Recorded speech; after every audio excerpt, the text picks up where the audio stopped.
Good evening, everyone, and welcome to the December 4th Town Council meeting. If you'll please join us in the Pledge of Allegiance.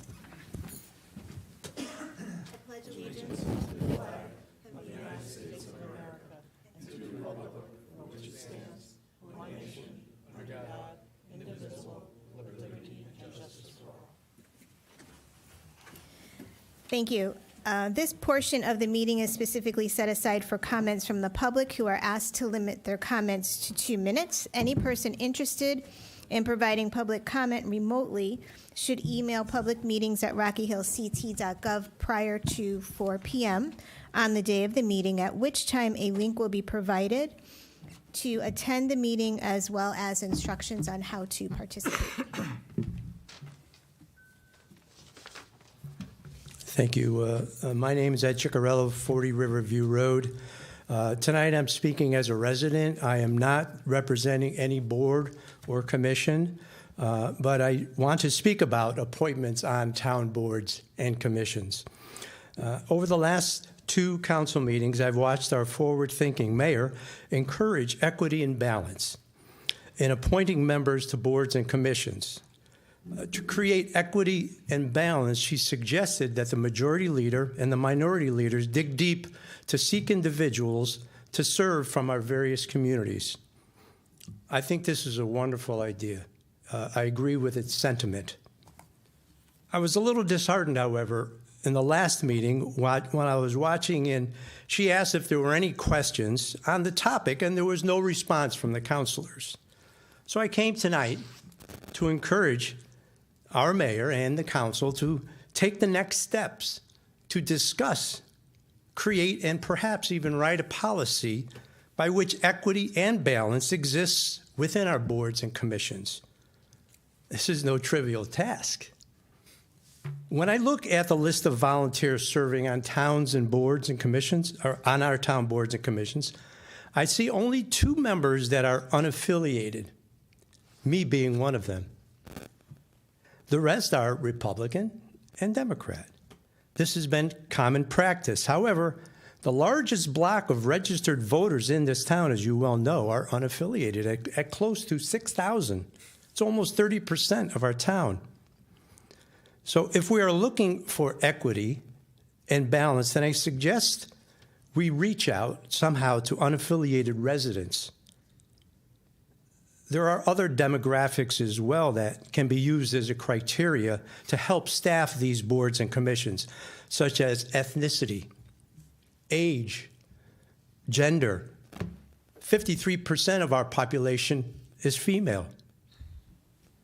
Should we strive for 50% female representation on our boards and commissions? It's a worthy goal. The goal would be to reach these residents from our various communities to serve on town boards using an equitable framework, actively recruiting, advertising, establishing a way that people could get themselves on a list. Can we create a marketing campaign? Separate volunteering on a board from politics.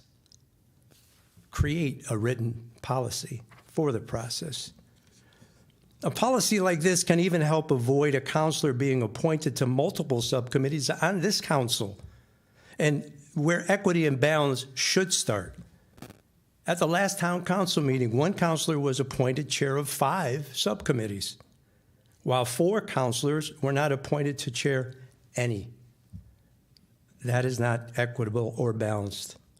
In closing, I do want to thank our mayor for having the courage to try to change the culture in Rocky Hill. And I hope our town can move actively towards equity and balance on our boards and commissions. And I certainly want to congratulate everybody. I haven't seen you since, but thank you for your volunteer service. Thank you. Moving on to appointments and resignations. None at this time. Okay. We don't have any as of now. Okay. Approval of the minutes, Town Council meeting November 20, 2023. I'll make a motion to approve the minutes of November 20, 2023. I'll second. Any discussion? All in favor? Aye. Subcommittee reports, beginning with Finance. Finance is scheduled to meet December 12th at 6 p.m. We have not met since the last council meeting. Government ops. Government operations met earlier today. I have a handful of things to share. I'll start with some of the quicker items. First of all, Firehouse 3 HVAC system replacement project is now 100% complete as of a day or so ago, so that's good news. We have changed the calendar for when government operations will meet. It'll be the third Monday of the month instead of the first, which better coincides with scheduled town council meetings since there are 5 months of the year we don't have a meeting on the first Monday of the month. So that was approved tonight. The bulk of the meeting was spent discussing, and this is something I brought up earlier, this program with Eversource where they will provide rebates for towns who wish to replace their LED lights, either in parking lots or in ballparks or where have you. So Phil Sear gave us a bit more detail on that project and what it'll entail. But the gist is right now, we're waiting for Eversource to kind of give us some sort of approval of what we proposed, and so we get a better understanding of what the rebate will look like as far as the dollars and cents goes and what's required. But it's just a list of some of the projects that would be entailed in this. Would be Elmridge Park softball and baseball fields, basketball court, and lower parking lot by the pond, the Maxwell Park soccer fields, softball field, tennis court, and deck hockey court, and the Rock Hill football field. Additional part of this package, though, is there's the opportunity to replace aging mechanical equipment that's quite old, and there's a program where they will also include certain rebates and incentives as part of this package as well. So I'm not going to read the entire list, but there's a number of units at Town Hall, both on the rooftop as well as gas boilers, units in the police department, the town garage furnaces, library, parks garage, and a few of the firehouses as well. So there's really good financing. It's including 0% loan by Eversource, and we'll be able to use some sort of portion of our solar credits to help pay toward the loan, which is good. But there's a lot more details to be worked out.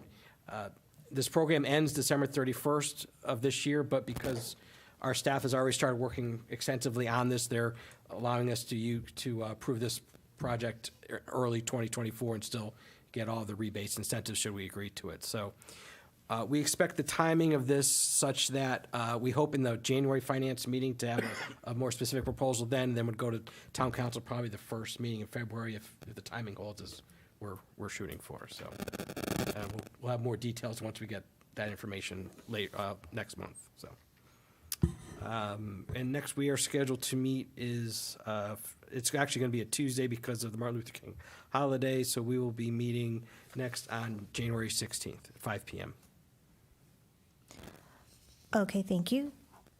Public safety. Public safety did not meet since our last town council meeting, but the next public safety meeting is scheduled for December 18th, 2023 at 5:30.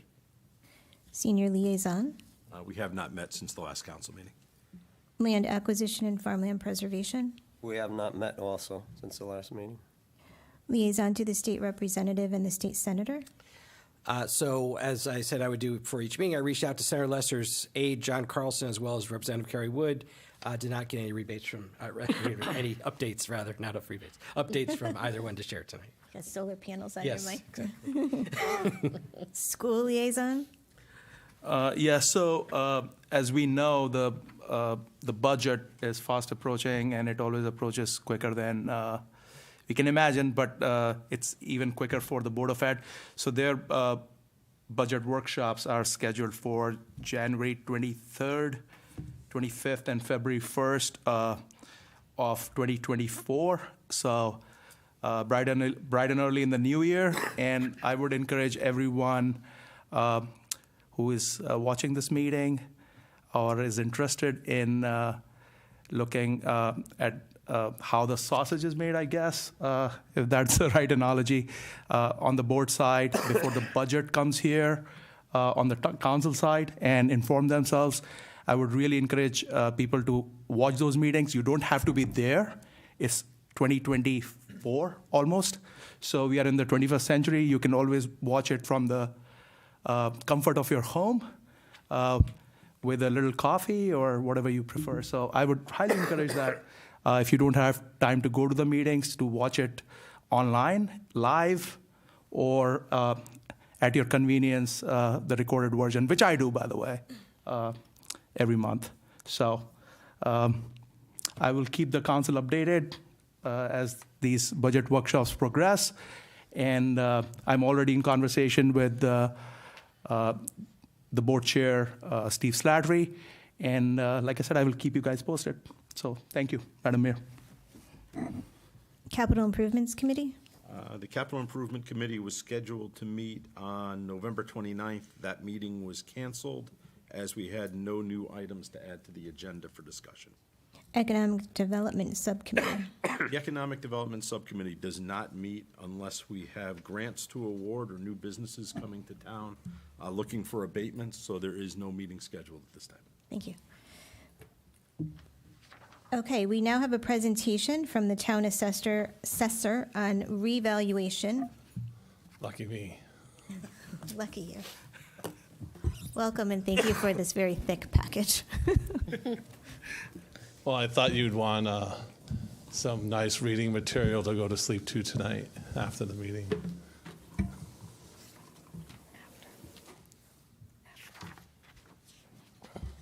Everything on the screen is what's in their handout, so Okay. you can choose which way you, We have screens on the desk. it's just so you don't, what I send you go home tonight. Thank you. So, or you can take notes on it. Thank you. Thank you. Oh. Oh, it's on this side, not that side. Yeah.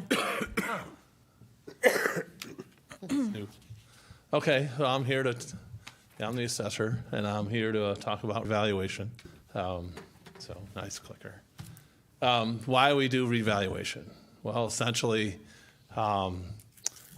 Connecticut State Statute 1262 says that every 5 years, October 1st, we will do a revaluation.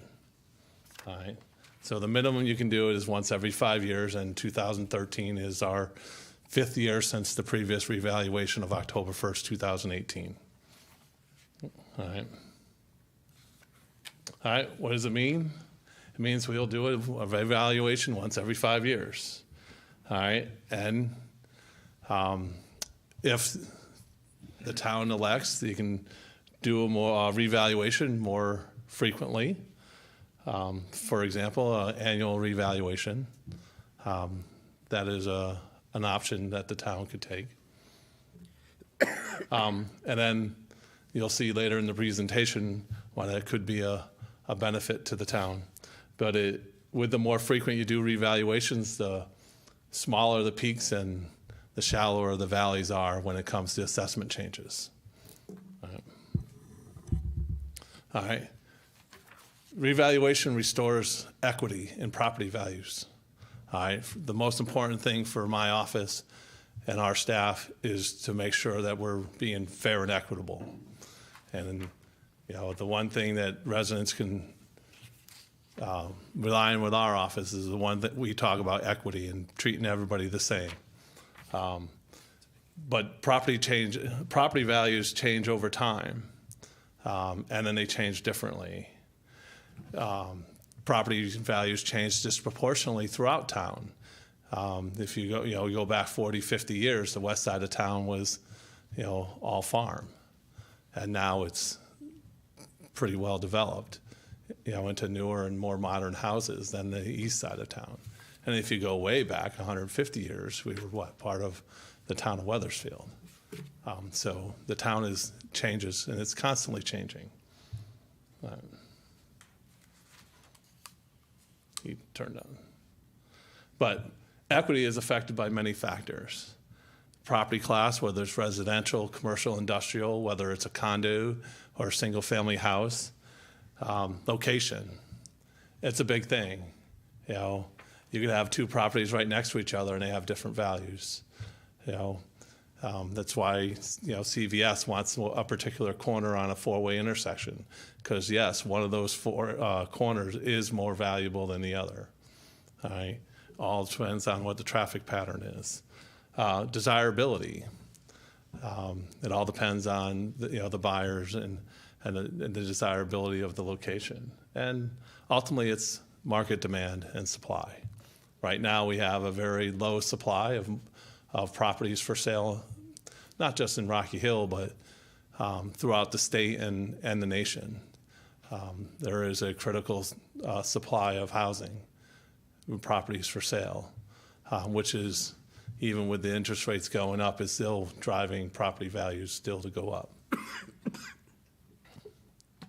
All right, data collection. We are constantly doing collection of data. You know, you may not see us, but we're out there. This year was a little tough with the weather, but we were out there. COVID was a little difficult as well, but we were out there as much as we could be. We review the sales, in all the sales, and establish neighborhoods. That's one of the requirements. Through the sale analysis program, neighborhoods do change, not a lot, but it shifts a little bit. Most of it's set up by geographical boundaries, but not always. You know, especially the east side of town, you could have an old house right next to a brand new one, whereas you get to the west side of town, it's more homogeneous housing. And then we build and test models through statistical analysis. And then we review the sales. We review for the quality and reasonableness, and most importantly, equity. We just don't say, oh, I think this is what it's going to be today. And that's what I'm doing right now. And, you know, I'm presenting tonight, but I'm not quite done with the analysis part. But we're pretty close to being done to where I can be here today. And then we inform the public and disclose values. And then we conduct the informal hearings with the residents for those who have concern or want questions answered about their new value. All right. So the data collection. We are constantly collecting. We're always out there. That's the process I started when I got here almost 19 years ago. Our revaluation company, while they're helping me with the analysis, they commented that we have the best data that they've seen. All right, so our data is pretty good. It's not perfect. There's some things out there. When we catch it, we fix it. But it's the best data they've seen, and it's because we're the only ones that touch the data. You know, we're the ones that go out to your house. We're the ones that are meeting with the residents. We're measuring it. We're inspecting it. So we have ownership, and with ownership comes quality. And then we answer to Mona, Ray, and you all. You know, so you guys can just, if there's some issue, you reach out and you can touch us and we can fix it. Sales review. We review each sale. All right. We make sure it's a valid transfer. It has to be an arm's length. We're looking for foreclosures, short sales, distress sales, family sales. Those are all excluded. We just had one of our more prominent houses in town. It was a short sale. I was really hoping to use that for revaluation, but I cannot because it's a distressed sale. But on the other hand, it's not unreasonable where I can sit there and say, all right, my value is not unreasonable. But we can't use it in our analysis. All right. Through the data collection and sales, we build models. All right. We do match pairs analysis. So we have two, you know, we want to know how much a fireplace contributes to the value of a house. We find two exact houses, one with and one without a fireplace, that have sold within the same amount of time. And then that's how we can extract out the value of a fireplace.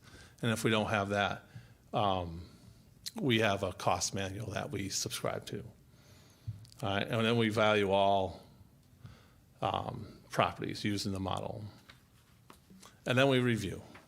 And that's what I'm doing now, is to make sure that what we've done over the last year and a half for analysis makes sense. And later on, you'll see the results of what the revaluation has done and what the current market's doing. But the most important thing for, again, my office is the equity part, is to make sure everybody's being treated fairly and the same, regardless of whether you're living on the west side or the east side, or whether you're living across the street in one of the condos, or you're living in Webster Hill Estates, or they're the senior housing. Everybody gets treated the same, and the same process applies to everybody. All right, and then forming the public. We're getting ready to send out notices. I was hoping to have them out already, but we're just not quite there. Probably next week. We're getting a lot of phone calls, not only from residents, but from our commercial businesses and their representatives to find out when we're sending notices out. The commercial notices will probably go out at the end of the month because we're farther along with the residential. And tonight I'll only be talking about the residential. The commercial isn't where we need it to be yet. All right. And then the hearings. Property owners will have an opportunity to come in and see us. They'll be seeing the staff. All right. They'll either see myself, Brendan, or Stephanie.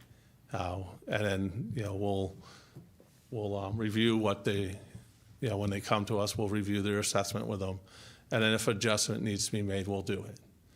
Because again, no one knows their neighborhood more than them. I have a good idea. I can look at the sales all day, but I don't know every detail about your individual property. I've learned a lot about property over the last 19 years from people coming in and see me, and I've made those adjustments accordingly. But every time we do this, someone new will come in and say, hey, did you know? And it's like, oh, we didn't know that. We can adjust for that because we've done the analysis.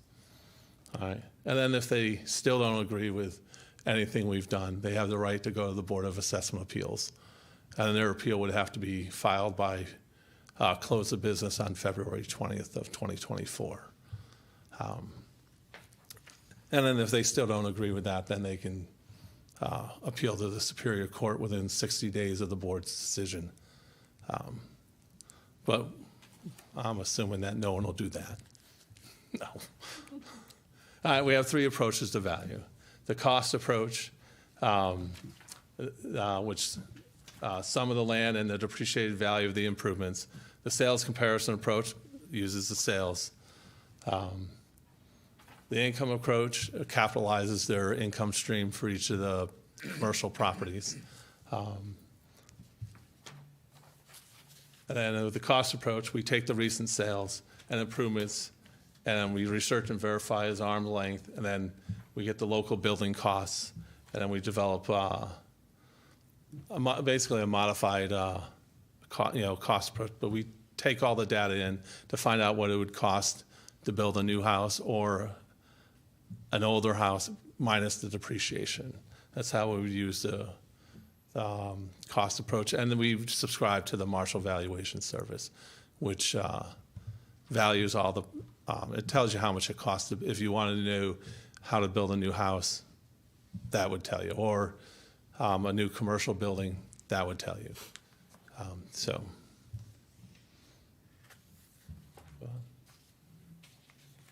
Sale or older homes are analyzed, and we take that and compare it to newer homes to find out what the depreciation rate is. Because the cost approach, the older the property, the less reliable the approach is. And then land models are created from analyzing land sales. We still have land sales here. We don't have many. But every time a lot comes on the market, it usually sells very quickly, and it doesn't sell for inexpensively either. All right. The sales, we look at all the recent sales of properties, and we research them. We verify them. We collect common data, and then analyze it, determine the factors affecting value. Common property characteristics are assigned value and weighted. So we take the matched pairs. We look at how much each thing contributes to the value. And then we assign that based on whether the property has that characteristic or not. And the income approach we take the recent sales and we search and verify them, and then we take their income. They're required to file their income and expense statements with us annually. And we take that data, and through that data, we can come up with market rents, market expenses, and then when the property sells, we can come up with market cap rates. And in the absence of any cap rate that comes out of Rocky Hill, we get the cap rate from the market through CoStar or other valuation services. All right, difference between fee appraisal and mass appraisal. All right, these are the next two slides. I'm going to sum it up pretty quickly. You get a fee appraisal. It's an appraisal for one property at a specific time. Generally, it's not October 1st unless they're doing a tax appeal, then they're doing it on October 1st. They're doing it usually for a refinance or a sale. If they have a sale, that's great. And they're doing one at a time, one property, and it's for a specific time. For his mass appraisal, we're doing all the properties. We're doing them all at the same time, and we're valuing them all on the same date, October 1st. October 1st is the law that, the law says October 1st is our valuation date. The value changes even from September to October. The values changed in the town of Rocky Hill, and they didn't go down. And they went up another 1.5 in November. So, the market's changing. If you're selling, it's positive to you at the moment. And then again, the fee appraisal, the appraisers hand-picking sales that they want to use to support the value they want to come up with. And they're usually 3, 4, maybe 5 sales. We use all the sales, all the valid sales for a particular type of property. We're using all of them to come up with our value. It isn't just 1 or 2. We're using all of them in the data, and we're making the adjustments based on all the sales that are valid for a particular property type. All right. And then we have to, the fee appraiser has no test for validity to his value. They can just, and I see it frequently on the commercial side, they just come up with a number, and it's usually not in favor of the town. Whereas, and they don't have any statistical tests to meet. We actually have to meet statistical standards that are required by law for us to meet. So we can't just, we're going to do this. So I could sit there and say, I want to lower everybody's assessment because so that they're not so upset with me when I say how much their assessment's going up. But then I wouldn't make the statistical standard that the state requires us to meet. All right, and then you have the automated valuation models out there like Zillow and stuff. They generally get their source of information from one source, and they don't qualify any of the sales. They're getting better at what they do, but they're still not. There's no one sitting there saying, yes, it's right or wrong. The models are getting better. There's nobody qualifying the information that's put into it. So they just take information and then sometimes it's good and sometimes it's bad. It just depends on the information that they take. And again, there's no standard for them to use. And again, they don't, if there's missing or inaccurate data, there's no one checking that. And then they have statistical tests that they meet for accuracy. All right. So the statistical tests that we have to meet, we have the price-related differential, and then tests for regressivity or progressivity. All right. If it's regressive, meaning that it's greater than 1, or less than 1, rather, higher valued homes are overassessed. And then if it's greater than 1, higher valued homes are underassessed. All right. And then the coefficient of dispersion. All right. It's a measure of assessment uniformity, independent levels of assessment. So it doesn't matter whether you have an inexpensive property or a really expensive property, this tells you whether it's uniform. So I'm not treating properties differently. That's what that measure is. All right. So the standards are for the price-related differential is between 0.98 and 1.03. And the closer you are to 1, that means if you are at 1, you're not neither regressive or progressive. So you really want to be as close to 1 as possible. And then with the coefficient of dispersion, the standard's between 5 and 15. And the closer to 5, the more uniform the data is, the values. All right. So where's Rocky Hill? All right. The price-related differential for condos is 1.0042. All right. Pretty close to 1. All right. And then for the single-family homes out there, it's 0.9947 with an overall 1.0012. So you can see we're pretty close to 1. The difference with the single-family homes, the sales are just all over the place. It almost doesn't matter what number they put on the house when they sell it. It's going to sell more for more than what they are asking for. And what that creates is a really tough model to come up with uniformity, just because of, it's just crazy. And so 5 years ago, our PRD was 0.999. So we're not that far off from it, but 1 is really hard to get to.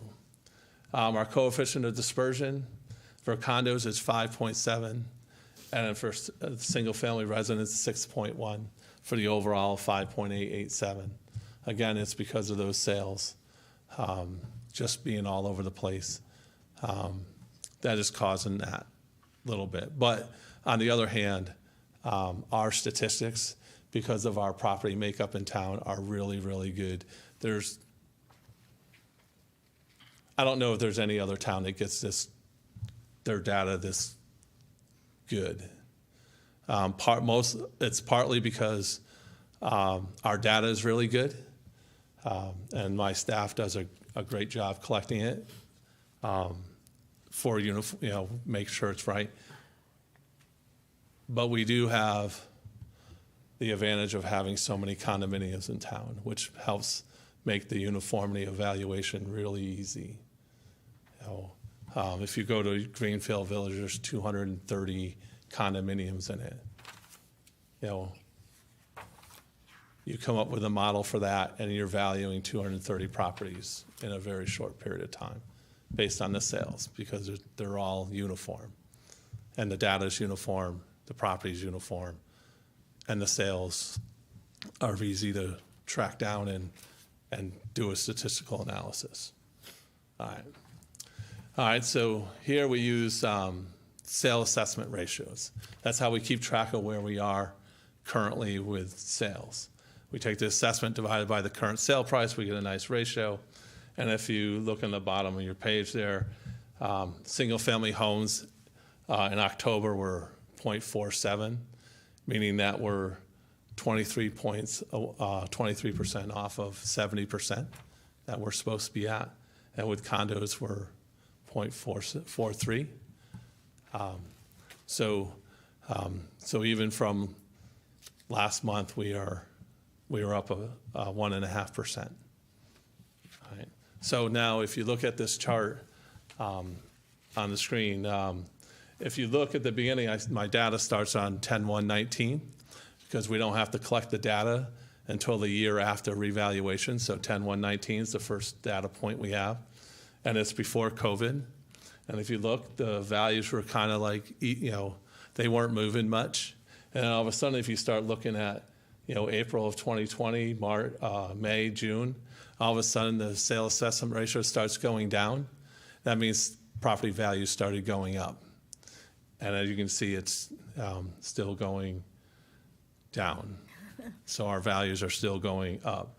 And if you look as of October, the condos were 0.44, and I said it's 0.4, so it's another, and that's the trend, it's still going. So that's the significance about that. And here's, on the next slide, it breaks down the percentage increase by condominium development. I just want to point out a few. We have Greenfield Village going up about 70%, and Parsons Village going up close to 100%. All right, I imagine they'll come in and see me. But we have enough sales. If you look at the market, the lower the property value, the higher the increase in value is going to be. It's just, if they can't afford, the west end of town, they're paying for the middle. And if they can't afford the middle, they're paying for the next level down.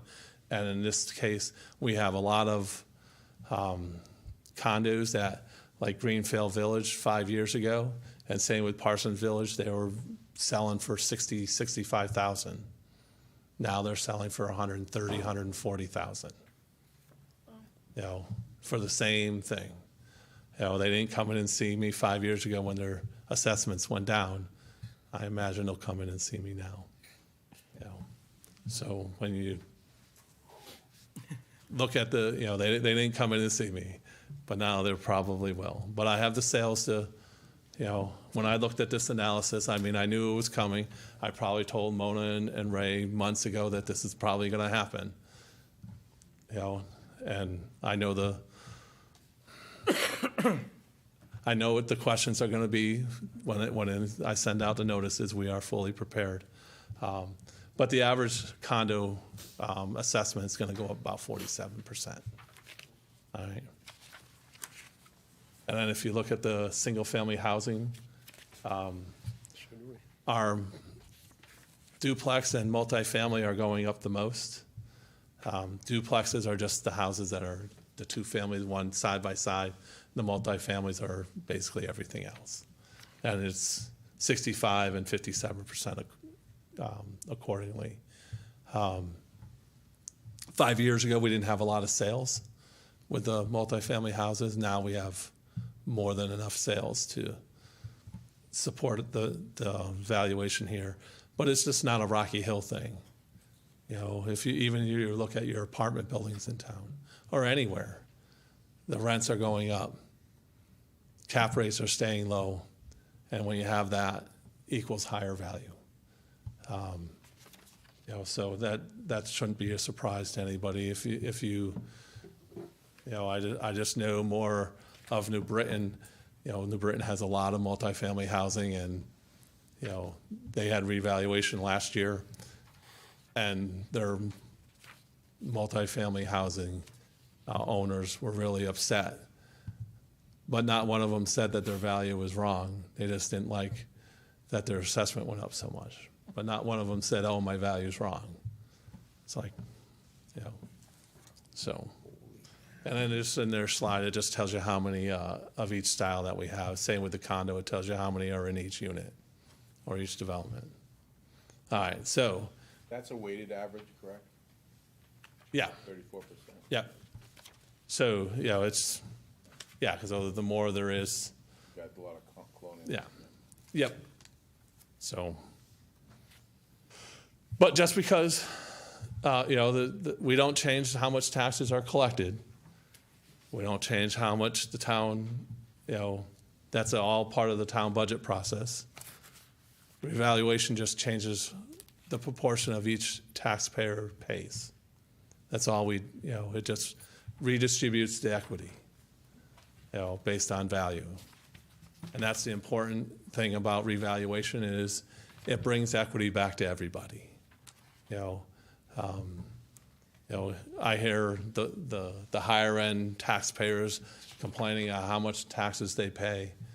And then I hear the low end saying, "Oh, we pay," and it's like, but it's proportional. And people don't believe this, but Connecticut has the best tax system in the world for property tax. It is the best in the world because it's based on value. So the more you have, the more you pay. It's just straight out simple function of math. The nicer the property is, the more you pay in taxes. You go out to California, you can have two houses right next to each other. And because of Proposition 13, the taxes are frozen at the time you purchase the property. So you could have a property, they're completely the exact same next to each other, and they're paying completely different amounts in taxes. And then they have so many exempt transfers and things like that. So for generations, it's artificially low. And they only can raise the assessment 2% a year if the market says that they should. Whereas we do it every 5 years, and we restore it back to market value. And it is the fairest system in the world. And then when you get your notice, I would just say review it. If you feel there's there's something wrong with it, give us a call. Review the information on the website, because as soon as we send them out, we'll have it on the website so you can compare yourself to your neighbors. Usually the complaint is that sometimes we don't have all the information, and they'll wonder why their neighbor is valued lower than theirs when they have a nicer house. And sometimes it's because we don't have all the information based on the neighbor. And then we'll get it. And then sometimes the right answer is to raise your neighbor's value, not lower yours. Sometimes that's the right answer. And if you have any questions, just call, stop by. We'll answer them, because that's what we do. We're not here to, try and, fool anybody. We'll have full transparency. We'll have our sales out. We're trying to, make sure that people understand that it is a fair process. I have no interest in anybody's individual assessment other than that it's fair and equitable.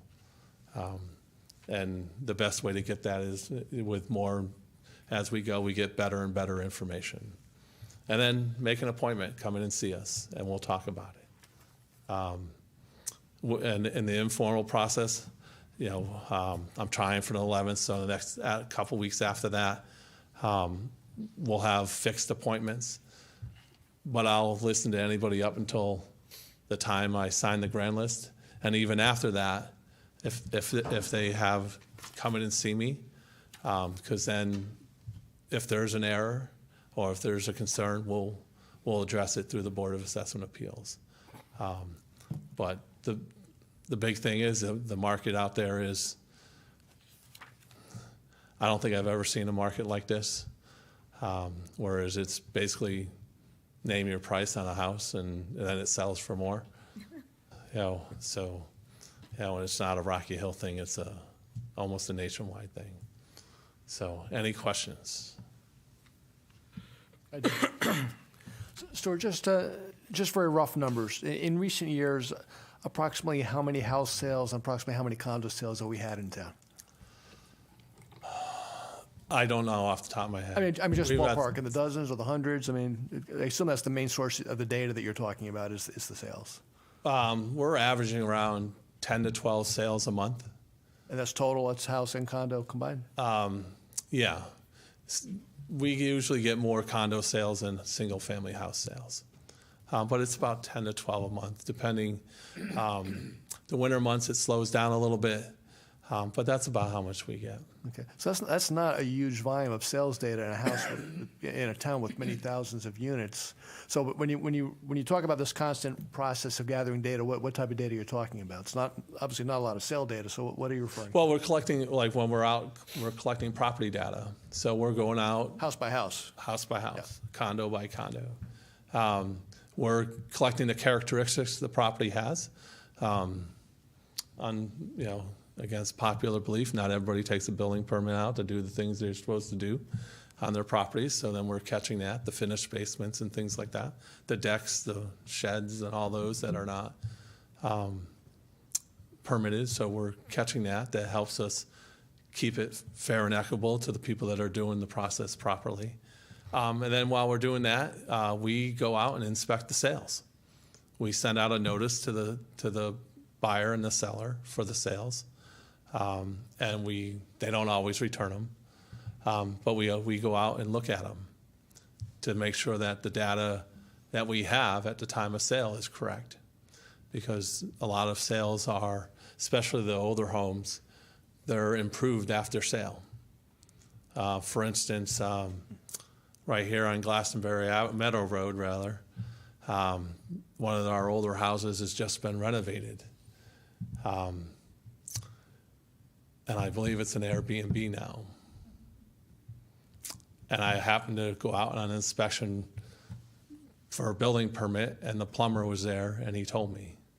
Because he said, I've never seen a floor so level in my life, in my plumbing life. Because he didn't have to shim the toilet, because the floor was so level, and he'd never seen that before. And the quality of the materials they put into the house. And he goes, and then he told me it's going to be an Airbnb. And I'm like, wow, okay, nice to know. So if you go down it's the first house on the right after you stop at the stop sign, going down Meadow Road towards the ferry. So, no. But, so we collect all that data, and then we analyze it and see how it affects value. Okay, thanks. Yep.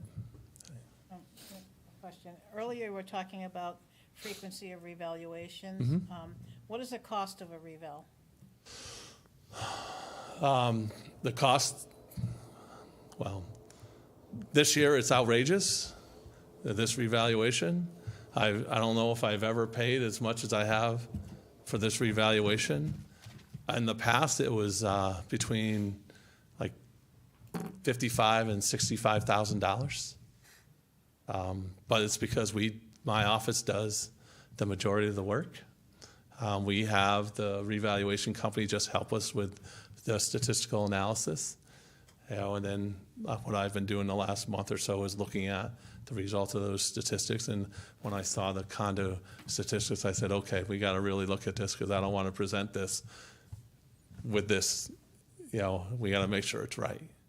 And we're still fine tuning it, but but on the revaluation, the more frequently you do it, you have smaller peaks, shallower valleys.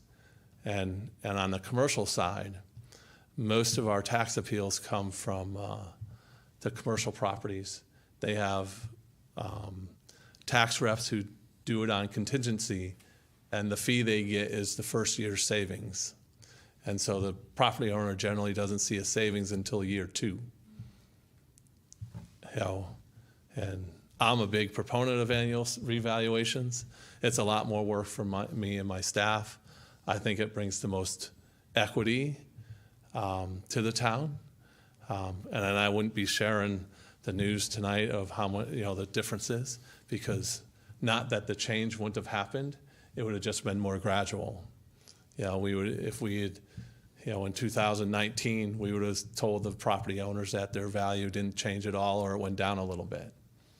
And then 2020, we would have said, oh, it went up 5 or 10%. And 21, we would have said similar. And in 22, last year, it would have been similar. What it would have probably defrayed was our litigation costs. Because the commercial stuff, one of the things that's really going to help the town of Rocky Hill, and I know it's not a popular subject here, but it's the valuation of the apartment buildings. That is the one class of commercial property that is absolutely going up, and not going up a little. They're going up significantly. And they're not, $300,000. They're millions of dollars in property value. But when you look at a property like Concierge, they're, $60, $70 million, $80 million property. All right. They get a 10% reduction. That's a big reduction. And unfortunately, the court system's set up to where that's what they like us to do. So sometimes it's cheaper to settle than it is to fight it, but that's a big number to, you take $6 million, that's 6 times, $6 million is, $30-something thousand a year times 6. And that's how much you lose times 5. It's 5. Because no one looks at the They only look at the first year. They never look at year 2 through 5. And I think if you had annual revaluations, when they realize that they're not getting the savings in year 2 because we did revaluation all over again, one, it helps me perfect the data, and 2, it's not as much of a change, so I can sit there and they're not seeing a big change, so that I think they're, not that we're not going to have appeals, they're just not going to get the benefit they usually get because of a 5-year spread. So, Are there municipalities that do that? not in Connecticut.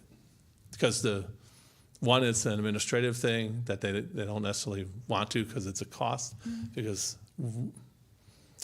some assessor's office try to do what we do. We're the only ones that do what we do with the inspections and all that. We're the only office that truly does the work we do. So others offices try, but they don't do what we do. You know, and because we do what we do and our data is so, it's really good data that it makes it a lot easier for us to do the revaluations. You know. So what other towns do? Is it just like they'll do the bigger properties and then just on a test basis they'll just randomly choose certain properties to? Well, I know Weathersfield, they send data mailers out, and that counts as an inspection. You send me a data mailer that asks me about my house, either I'm not returning it, or I may not, if it's wrong in my favor, I might not return it at all. You know, but I have just so you know, I have my assessor out every time I change the house. He drives by my house on the way home, because there's a law out there that says if I don't assess myself properly, I need to forfeit my salary. So I take that legitimately. But, you know, that counts as an inspection, but people either don't return it or they don't return it honestly. So the best way to collect the data and keep it clean is to go out and gather it.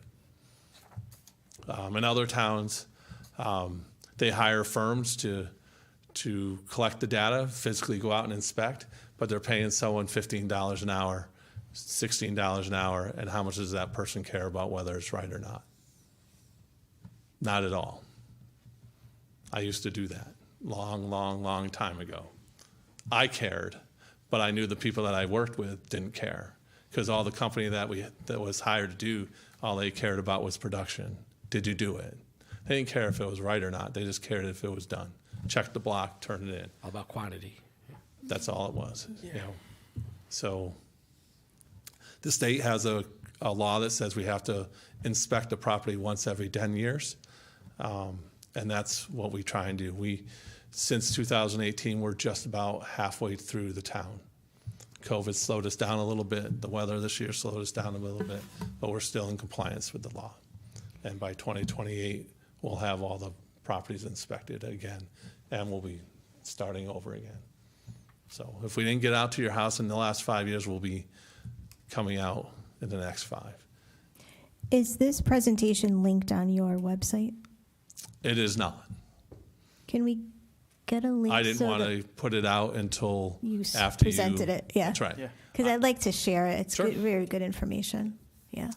I already provided it to John Murphy, so, you know, as soon as, you know, I try not to disclose information before the key people hear it first. And on that, just piggybacking on that, I think it will be, if you can, again, don't want to create more work for you, but if you can create an FAQ out of these, probably will be better, because if Sure. I'm, yeah. We can provide frequently asked questions, yep.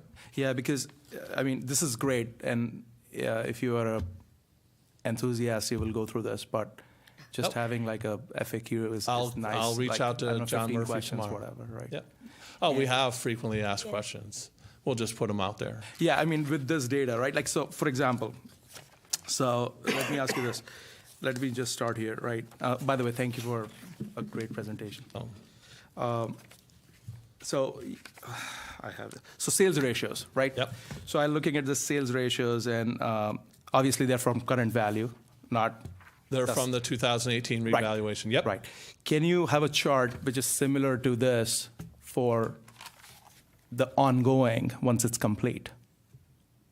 Like, what does it look like now, like as a, you know, Oh, since as October. going forward, yeah. For example, next year, you just add a Oh, trend we line can do to it. that. You know what I'm saying? Yeah, because all of that is a spreadsheet turned into Exactly, a chart. exactly. So just in interest of being transparent, like I think people will appreciate this, because to your point about going back to, and I have like so many different threads here, but just going back to one point you made about ideally we should be doing this every year, right? I mean, it's a lower shock to the system. Yep. It's much easily absorbed. So if you can put out something and say, hey, you know, every year, like, here, this is what is happening right now.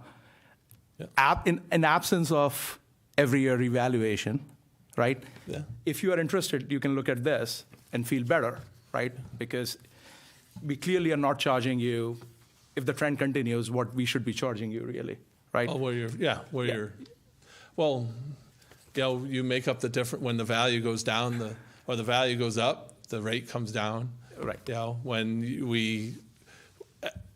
you don't do a revaluation and you need more, you just raise the rate, right? Yeah, it's just, so that's one thing. And then the second, and again, like, you know, this is more like when you're done with their actual core work here, right? This is all good to have. The other stuff is about, like, okay, if the value is really next year, they actually start going down, right? Hypothetically, right? And somebody comes up to you and says, like, my house is not worth as it was in 2023, right? What is the answer you give them? Right now? Because let's in 2024, if the value of the house goes down by 5%, I'm just making it up. Well, the answer we give is the value was established as of the revaluation date, which is October 1st of 2023. All right, as we depart from current market, like even now, we're that far away from market value, and you know, people are coming in and saying, "Wow," and I'm like, "Yeah, our last revaluation was October 1st, 2018, and that's the difference between then and now." You know, Yeah, it's just an objective assessment, and but that's our answer. We just say our revaluation date is there. Here's the change in the market. Gotcha. And with the sale assessment ratio, my office tracks that monthly, and we break it down by the property type, whether it's single-family house, condo, commercial, vacant land, things like that. And in some cases, we track it by neighborhood, because everybody wants to compare towns based on their mill rate, and that's the wrong comparison. Absolutely. Because even Meriden has a lower mill rate than Rocky Hill right now. correct. But they did a revaluation in 2021, so their values already went up. Correct. All right, I can tell you right now that somewhere your mill rate's going to be lower next year. I just can't tell you where, 1 year late. because I don't do what you guys do. But I can tell you that because the statistics say that's what's going to happen. Yeah, that's such that is lost on people. A lot of But people. if I you- mean, it will be if you're not. But if you know. compare the town's effective tax rate, and you can calculate the effective tax rate by either taking the taxes that a house pays divided by the sale price, current sale price, or you can take the sale assessment ratio, which I just gave you for Right. single-family houses and condos, and multiply it by the mill rate as a decimal. You take that and you'll calculate the effective tax rate, and that's how you can compare town to town, and that's the best way. And Rocky Hill, unlike popular belief, has a very favorable effective tax rate. It's around 2%, 2.1, 2.15%, which is a very favorable tax rate, as opposed to Meriden, Waterbury, New Haven, Bridgeport, Hartford, which are in the over 3%. Whenever you get to this, can you add those kind of statistics on that page? Sure. I mean, it's really will be very informative for people. I mean, it will be informative for me, because every time like I want to know this, I Google it, and then I get like half-baked information from somewhere, right? And I basically put it all together myself if I were interested. I was interested, right? So I'm just saying, like, here is like a page where like it's telling you everything you need to know about your assessment, your valuation as of today in 2024, let's just say. And here are all the comparable towns. And Okay, here is yeah. their information. I mean, That's fair. Seriously, I mean, that will be, for me, I think it will be great. I hope it's good for others. But, okay, so one quick question. I don't want to, like, bog everybody down here. About the matched pair, right? So the matched pair analysis you do here, what are the things you're controlling for? For example, do you control for the year of the sale? For the year? Yep. So if we have two exact houses, but they're different years and they sell in the same time period, then we get the depreciation for the age of the house. So we're looking for that. That's how we calculate how much a house should depreciate. Because you could have a 30-year-old house, but you're not getting 30% depreciation. So, for example, if I give you an example, right? So let's say my home, I bought a house a year ago, and it was $500,000. My neighbor, who has the exact same house for this conversation purposes, exactly the same, right, was bought today, a year after, and it was bought for $600,000. In a matched pair analysis, how would that information be accounted for? Well, now we have the time adjustment. If they're the exact same house and one's bought a year later, now we have a time adjustment. How much more is that house worth today as opposed? So now I know that you received $100,000 in appreciation in that year because we have to assume that they were both built in the same year, right? Yeah, if everything else is the same, yes. All else being equal, right? So if all else is not equal, how do you control for that?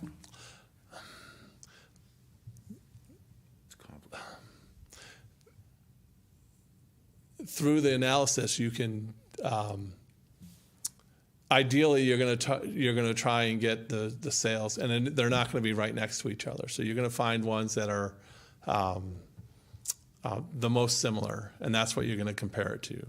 And in the absence of data, we have we reach outside of Rocky Hill to get data.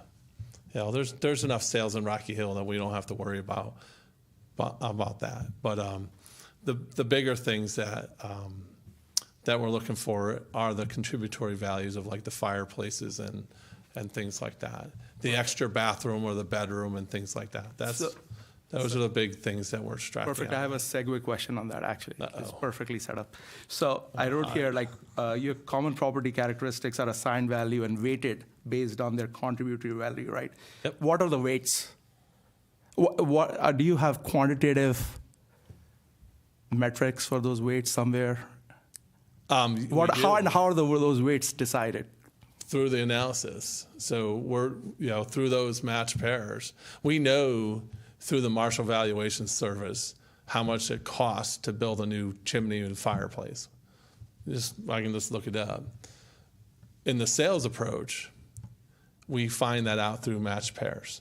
So we take houses that are exactly the same, that sold at the same, as close to the same as possible. And with the only characteristics difference is that fireplace, and that's how we extract out the value. So the reason of that I'm asking that, fireplace. Stuart, is just from a curiosity perspective. If I decide to weight one factor greater than the other, is that more of a subjective decision? For us, we don't like subjectivity. Yes, and that's why I'm. Yes, in the absence of data, we have to come up with an answer, but we do so by. There's not a lot of difference in the market between Wethersfield and Rocky Hill. So if we can't extract the value out for a fireplace in Rocky Hill, we can just get matched pair sales in Wethersfield or Cromwell or Glastonbury. So it will still be supported by a comparable data set somewhere, right? Yes. So if I came to your office and I said, hey, I don't trust your weights, right? You can support those weights by some data set somewhere, right? Yes. Yeah. I'm not. Well, and the law requires I'm just curious. us- This is so interesting. That's why I'm asking you all this. Well, and the law requires us to provide a certain a quantity of data for the taxpayers to review. Not necessarily that in depth, but we have to provide a lot of data for the tax. They never ask, but they usually just ask for the sales. They don't ask for a lot of the other stuff because it's a lot. Not many people understand the statistical side of it. You know, so when I give them a lot of data, they're not, you know, they don't know what to do with it. Yeah, but I think where I was going to was with this is like I think if people have questions, if people want to know more about this, this is not something you just like. This is not a number you make up. No. In a basement, this is all very well supported right here. So if people are thinking, hey, how did it come up with the number? There's a lot of thought and rigor, and a lot of quantitative the- rigor has gone into this. A lot of the analysis is done in SPSS. Yes. We do not have that software. Our revaluation company does, and they use that along with another software. But that's where a lot of this analysis comes out of, is that. Yeah, that's great. Thank you so much. Thanks for all the info. Yeah. Stuart, thanks for mentioning the stuff about the mill rates, because I've been screaming from proverbial rooftops about you can't compare mill rates because Oh. people are screaming. I think it was Cromwell and Berlin, their mill rates went down, everyone was screaming, but their taxes went up 12%. If you look at their tax bill from one year to the next, because I looked at them, they went up like 12% or more. It depends, because I live in Berlin, Yeah. and my property went up. The average increase, I think, was like 19% in maybe it's- Berlin, yeah, yeah. and my property went up 20%. So my taxes went up like $150 last year. But I also know, just so you know, there are some people their taxes went up $1,000 in Berlin, and they were screaming. And it's like, but that unfortunately, sometimes that's what revaluation does. And I would just sit there and say, okay, why'd your property change more than everybody else's? That's the question you should be asking yourself. Right. Are you more desirable than everybody else? Or was there not enough data 5 years ago to support a higher value than what you're receiving now? Because sometimes that's the answer. You know, you can't tell me that we've had more in the last 5 years, actually in the last 2 years, we've had more $1 million sales in Rocky Hill since I've worked here. All right? There is no issue with me finding a $1 million sale right now. None at all. Whereas every reval prior to this, I had to sit there and go, yep, there's $1 million houses in Rocky Hill, but I can't prove it. So I'd undervalue them because they're the ones that have come in and yell at me the loudest. There's never been a sale for $1 million. Well, now I have more than enough. I have more than enough sales. So, you know, not that there wasn't $1 million houses. There just was. They were young and they didn't sell. Now they're getting older, and they're downsizing and they're selling their house because they don't need this 5,000 square foot house anymore. So now they're selling it, and the market's just unbelievable where the market is today. So I have plenty of justification on sales because people are just they're leaving.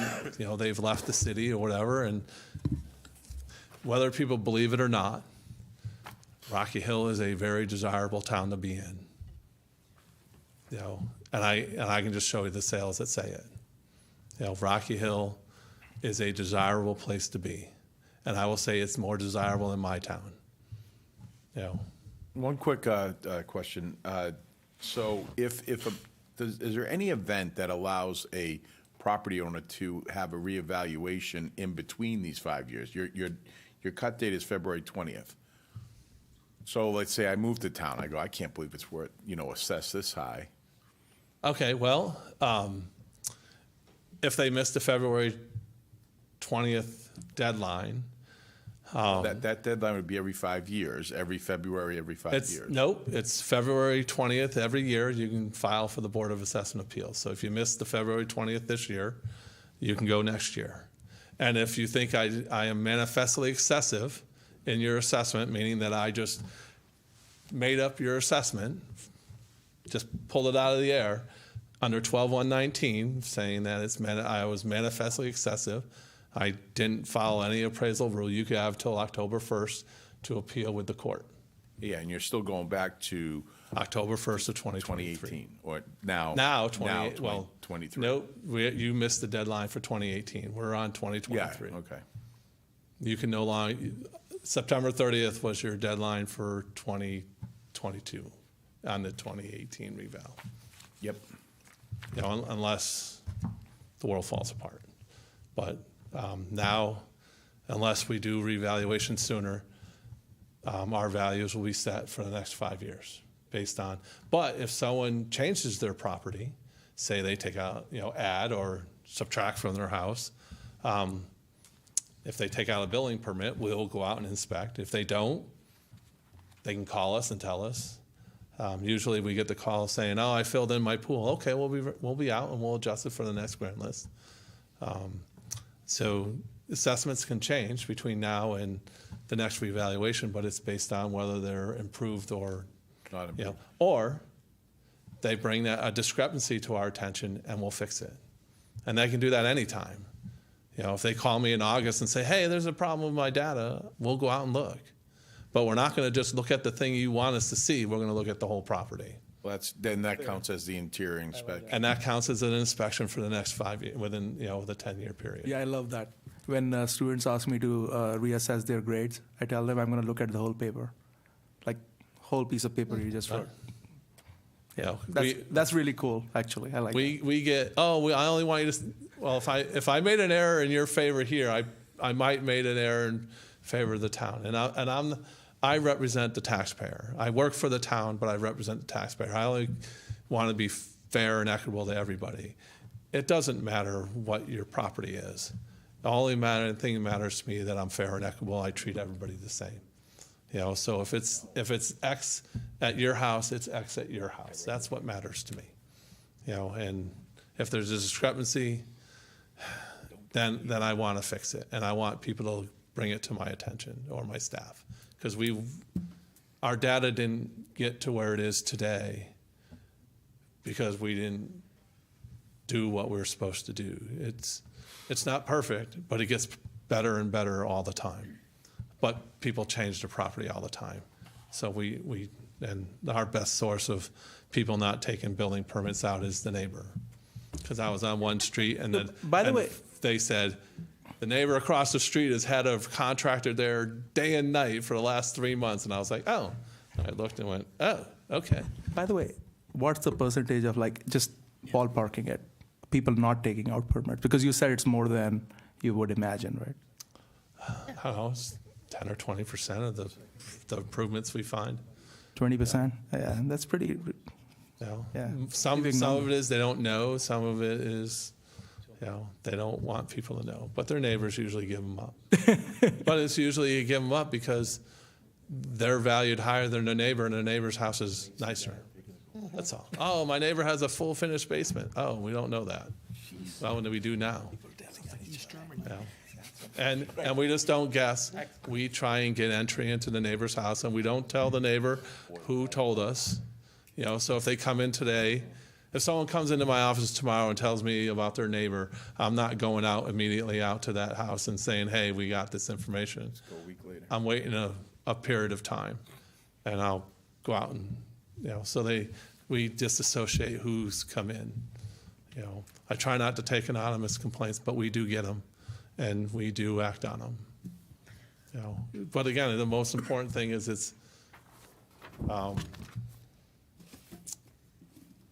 fair and equitable. And we have a condo development in town that I know the person, and I've never been in their condo unit, and they flat out refused to let me in. And then their neighbors proceeded to tell me everything that was in their basement. Thank you.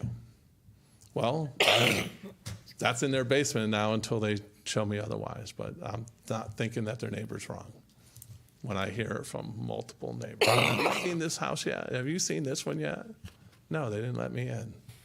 Oh, well, let me tell you about it. Okay, tell me all you want. Any other questions for Stuart?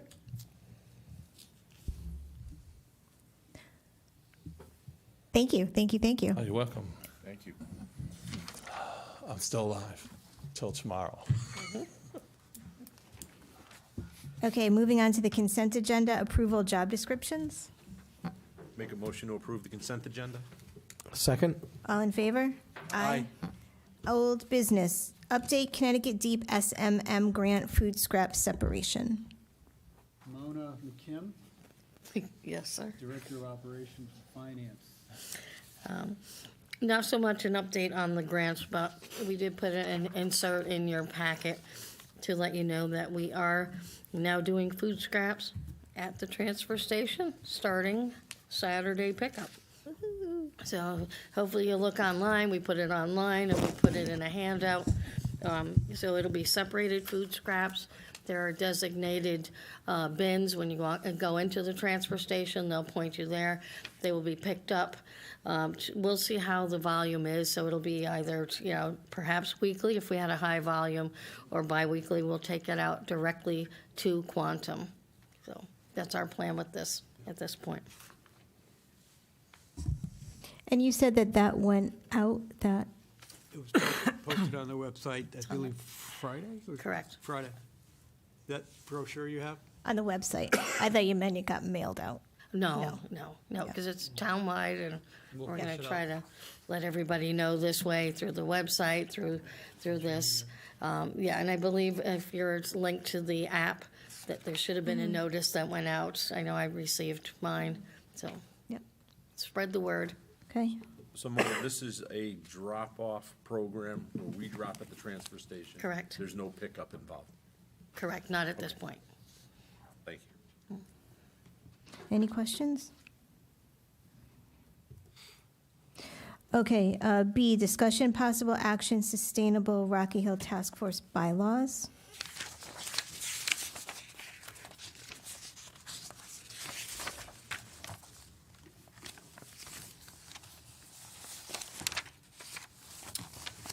Can I jump in? You can take the lead. I will take the lead. Okay. In your package, you have the revised draft. It says revised for 12/4/23. It incorporated almost all of your comments from the last meeting. It was pointed out today that in Article 3, Section 1, membership, the original proposal from the task force is still remaining. It is the second sentence. And in the revision I forwarded to you all this morning, it should cross off area. That has to be revised. That sentence be deleted. The term members of the task force first appointed by the town council were 2022 will run to January 1, 2025. That sentence will be deleted. The next sentence, members will receive no remuneration for their work. The next sentence, with exception of the initial, that clause will be deleted. And instead it will say, all appointments to fill a vacancy or the expiration of a term shall be in accordance with the majority-minority representation.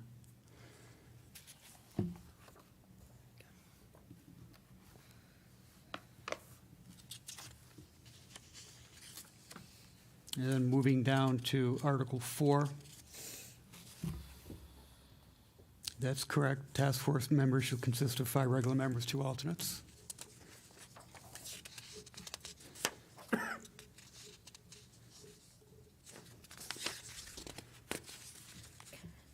Do you have a question? Because I have a question, and I feel like you're going to ask the same question, so go ahead. I do. I'm sorry, I feel like we keep going around and around I on this, know. and I apologize if I'm belaboring something, but if, I'm looking at the timing here, though, here we are, we've just been seated in our office, in our positions here. We're about to make appointments that are going to take effect in January, aren't we? So, I mean, That's this- correct, And this yeah. is saying, but this is saying that the terms will run concurrently with the election cycle, but how can they, if you have to have an election first, and then the new council does the appointments that start in January? Yeah, according to the charter, appointments take effect January 1st. Okay, so, but, so then why are we deleting this language then? Because this language the original language allows the current task force members to sit until January 2025. Which is 3 years. Okay. So we're going to start. So this, But you saw that first sentence that says the terms are going to run concurrently with the election cycle. So are we going to, at some point, we're going to have this issue again, though, right? Where the appointments are made by a council that has just been elected. like every The year. appointment's going to take effect the following January. So how do we square that with this first sentence that says that the terms run with the election cycle? It seems to suggest that it's November to November. So basically, it'd be 2 months beyond the election cycle, essentially. Yeah, well, that's the thing. Is that Because the if the point? terms run concurrently with the election cycle, that's November to November. Right, But so when you become town councilors, when you get sworn in, your next move is to appoint or reappoint all the boards and commissions.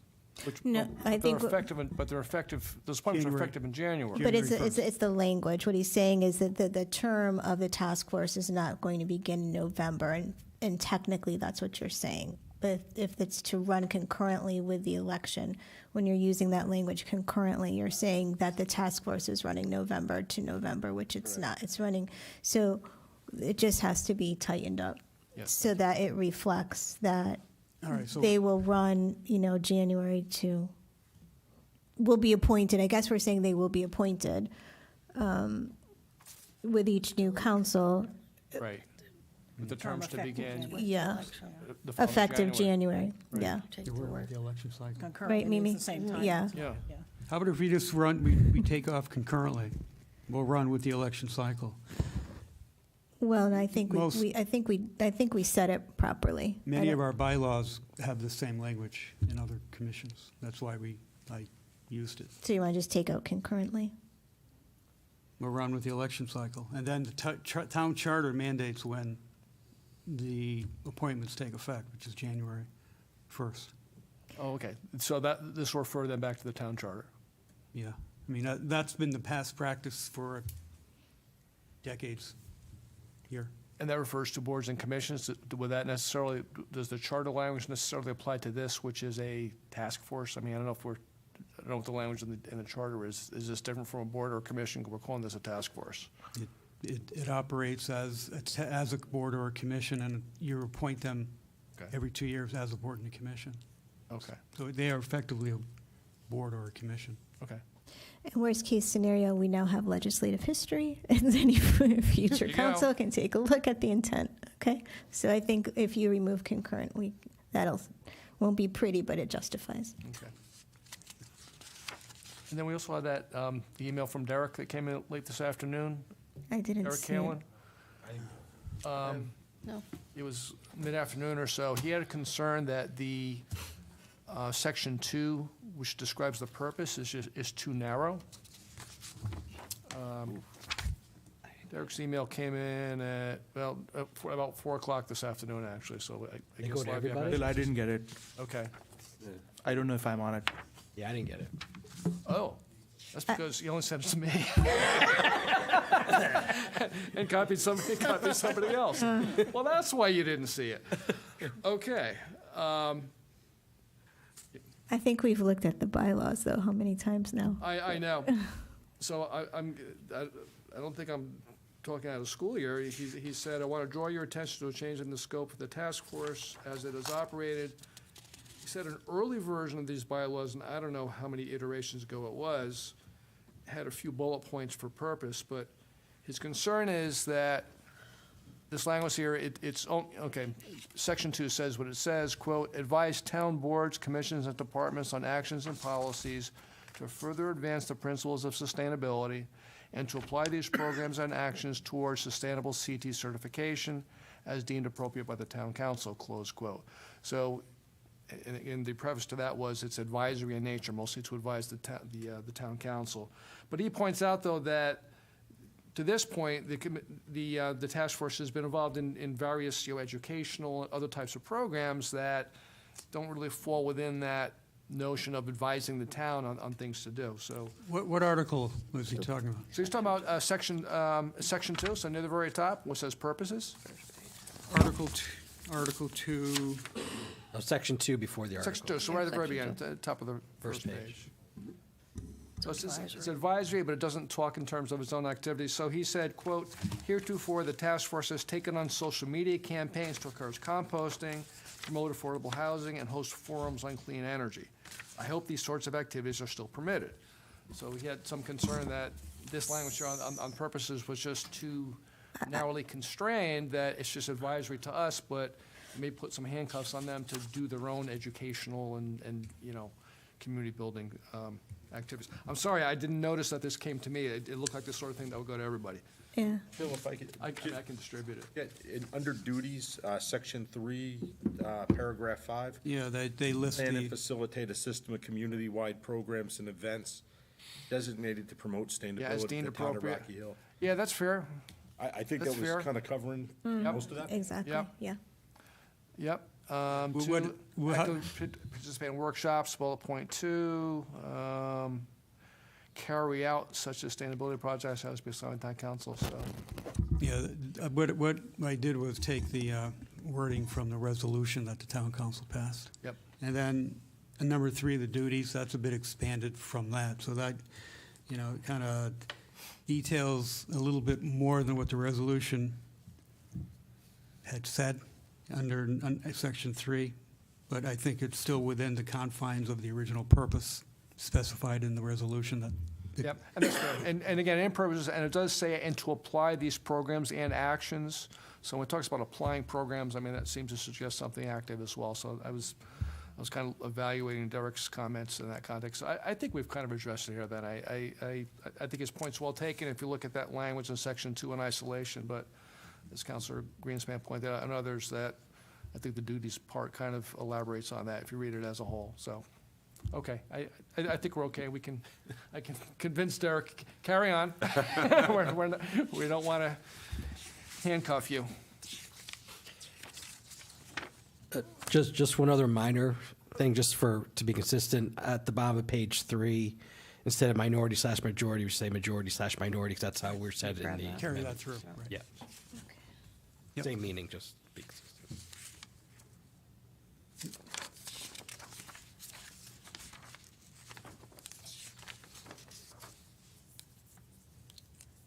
Do we need a motion to move this forward? We're going to make that one amendment, though, on the timing? And we disagree, we're just going to strike out the word concurrently then, right? Yep. Yes. Yeah, as proposed with the modification of, You want to make the motion? Okay, sure.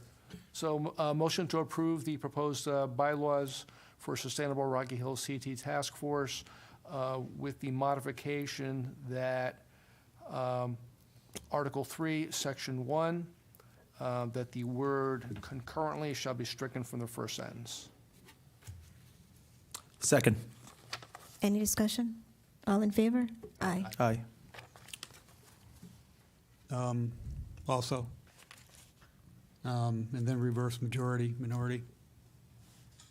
In accordance with right now it says in accordance with minority/majority representation. Switch that around to majority/minority representation. Because that's how we said it earlier in the document. So do we need a new motion, or is that a clarification? Clarification. We'll go with that. Good answer. Okay, new business, update Kelson Road underground infrastructure. We have a presentation. Just a little Yes, speech. just, I've asked Steve Sopelak to come to the town council to just give a quick update on the infrastructure issue regarding Kelson Row. So for the record, Steve Soplak, Director of Community Development Services and Public Works and Town Engineer. And welcome to the new counselors. I think I know all of you except Counselor Savini. We might have met once or twice through Little League stuff, so Appreciate it. welcome.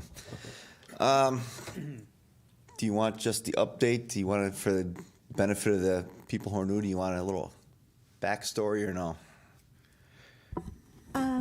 How much of a backstory? Well, as you probably know, we had a major flooding issue through the Ames property, and we met with their engineer, SLR. This is their updated drainage study, and they found. So what happens is there's a 42-inch pipe that runs from Silas Deane Highway, and it always went under the parking lot since basically it was built in 1972. Ran under the parking lot of what was then Finest and Grants and discharged onto what is now Cedar Hollow. Cedar Hollow was constructed in the mid-'70s, and they picked it up and ran it out and discharged into the Belden Brook.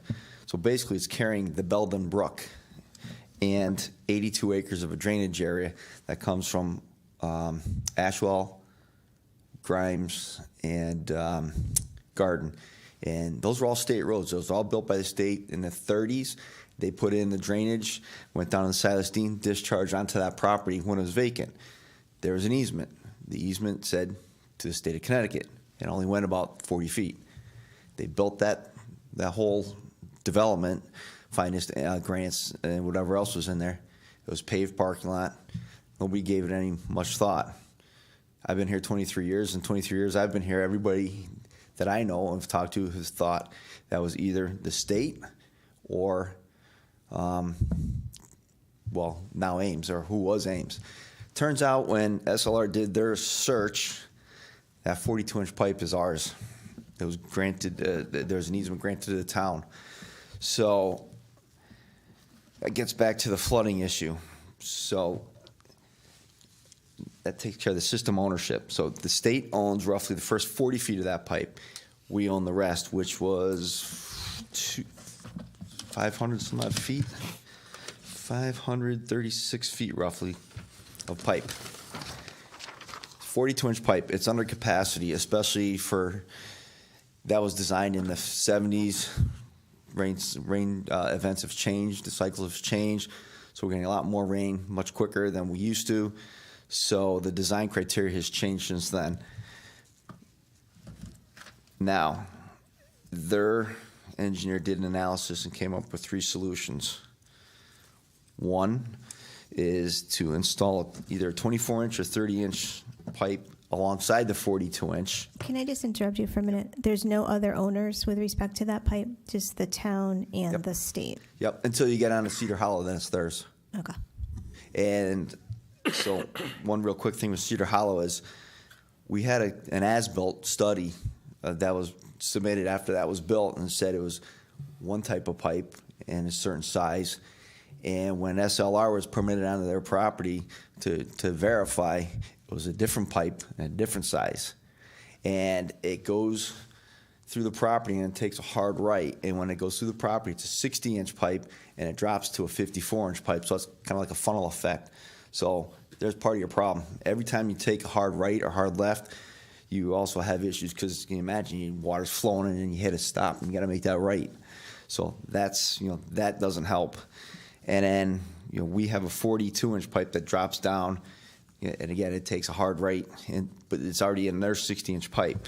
So their recommendations are either 1, install a 24-inch pipe, or 2, install a 30-inch pipe, which would theoretically carry the 100-year storm, if we have a 100-year storm. That's item 1. Recommendation 2 was the state replaced the first 40 feet of 42-inch pipe because they had the line TV'd, and that first 40 feet is in kind of rough shape. Have the state replace theirs and just leave it. And that's, again, it's undersized.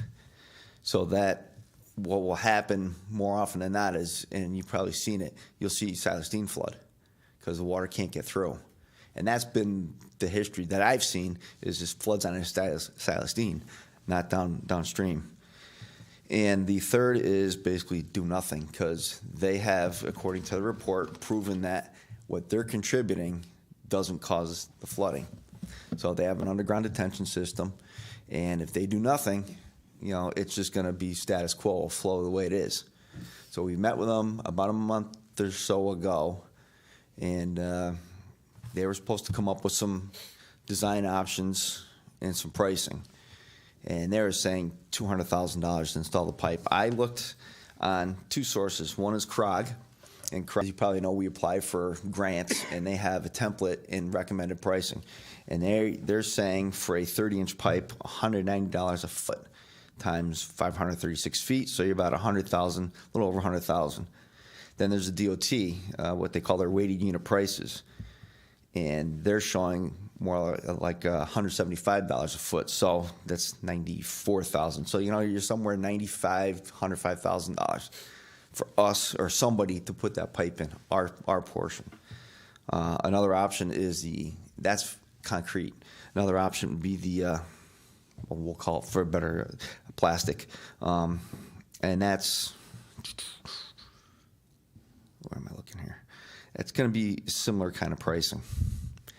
The other thing is you have structures that are there now, catch basins, that you'd have to either remove and add a larger structure, because you already have 42-inch, and the structure's this, you're already using this, so you need either another structure parallel, or remove the one and put it in. So those are going to be $7,500 a piece times we have 3. So there's another $20,000. So $125,000 to do that project minimum. Steve, does that include the required pipe replacement at Cedar Hollow? No. No. So that gets to the next point. Cedar Hollow needs to change their 54-inch pipe because, as I said, it's a choke point. It's like a funnel when you're taking that 60-inch and dumping it into a 54-inch. So somebody would have to have that replaced, because if that doesn't get replaced, we could do all this work and it's still going to back up because their pipe can't take the flow. And I don't know exactly how long that is, but I'm guessing it's a couple hundred feet times that, $190 a foot, say $200, they're 40, 50, 60, depending on how long it is, $70,000 job for them, and they don't have it. Did you have an opportunity to look at the grant application that is out there for, was that the clean water? the clean water? Yeah. I looked at it very briefly. It's technical, so Steve would have to look at that, but also it's a timeline, it's like at least a year out. Any grants are going to take you a couple years to get.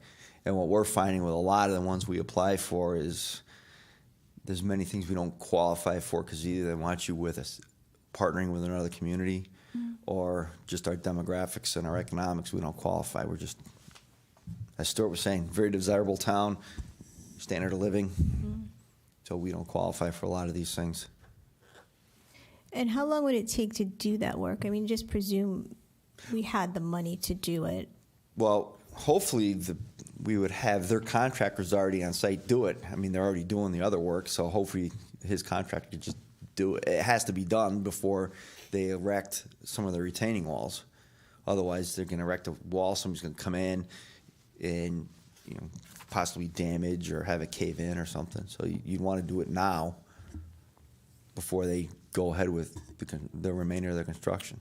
What about theoretically? What about if all of a sudden we found, the money? Yeah. For how long will it take to do it? They probably theoretically, do. I said, yeah. No, from Silas Dean through the Kelson Row property up to Cedar Hollow. Oh, by the hotel, you mean? No, just Oh, right here, says just the 500 feet. Our 500 feet Yeah. from Kelson Row to the We Silas. found that money, we installed that pipe, Yeah. and then maybe at the same time, we would apply for money for Cedar Hollow. But at least that section is done. Right. So what we're talking about, the idea was to have that installed, but bulkhead it. So basically plug it so the water can't go there and create a bigger problem downstream. And then when they upsize their pipe, then we remove that, and then it'll work as designed. And you asked how long would it take? I mean, they probably do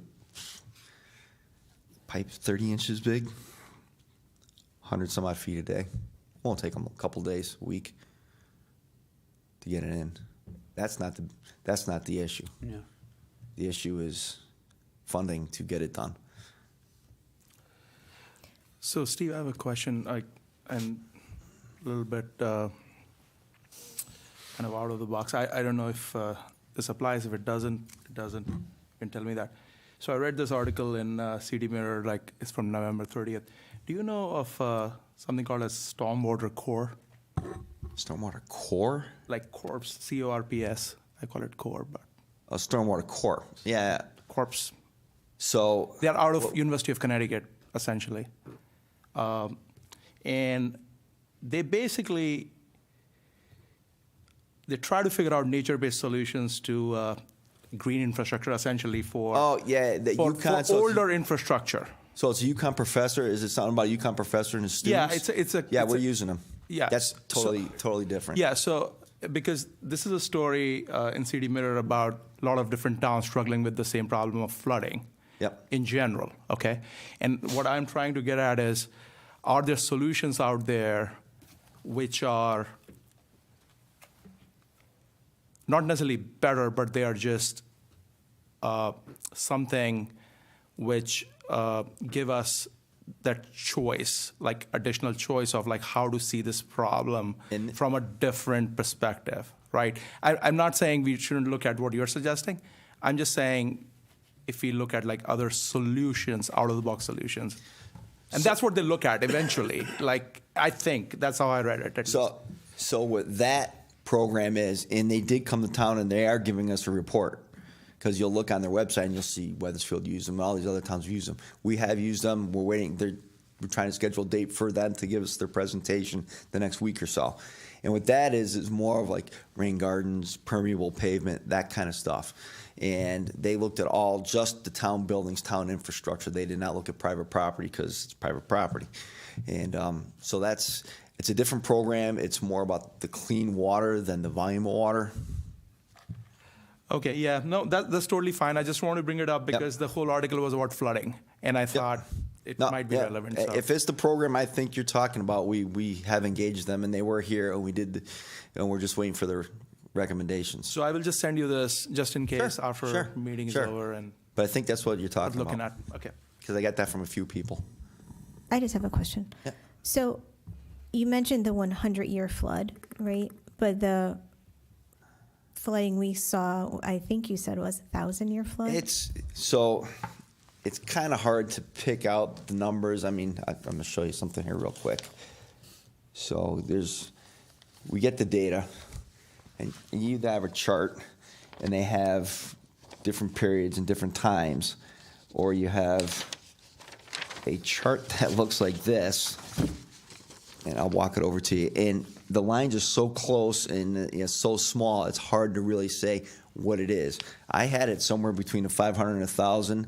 Their consultant had it between 200 and 500. So let me just show you. So my question is, if you put in the size, if somebody puts in the size pipe, right, that you're saying is required, and we also look at the fact that now we're going to have that paved parking lot, which I think you call the impervious surface. Is a combination of those two things enough to withstand a 2, 5, 600? So we don't design for 200 or even a 100-year storm. Detention ponds that are designed for the 100-year storm. Most cities and towns in Connecticut design for a 10-year storm. We designed for a 25-year storm, and you can go back and look at some of our projects we had, like Mosier School. They came in with a 10-year, and we said, come back with a 25-year storm design, and they still messed it up. So we designed for a 25-year storm on pipes, and then like a culvert under a road, so like a bridge or something like that.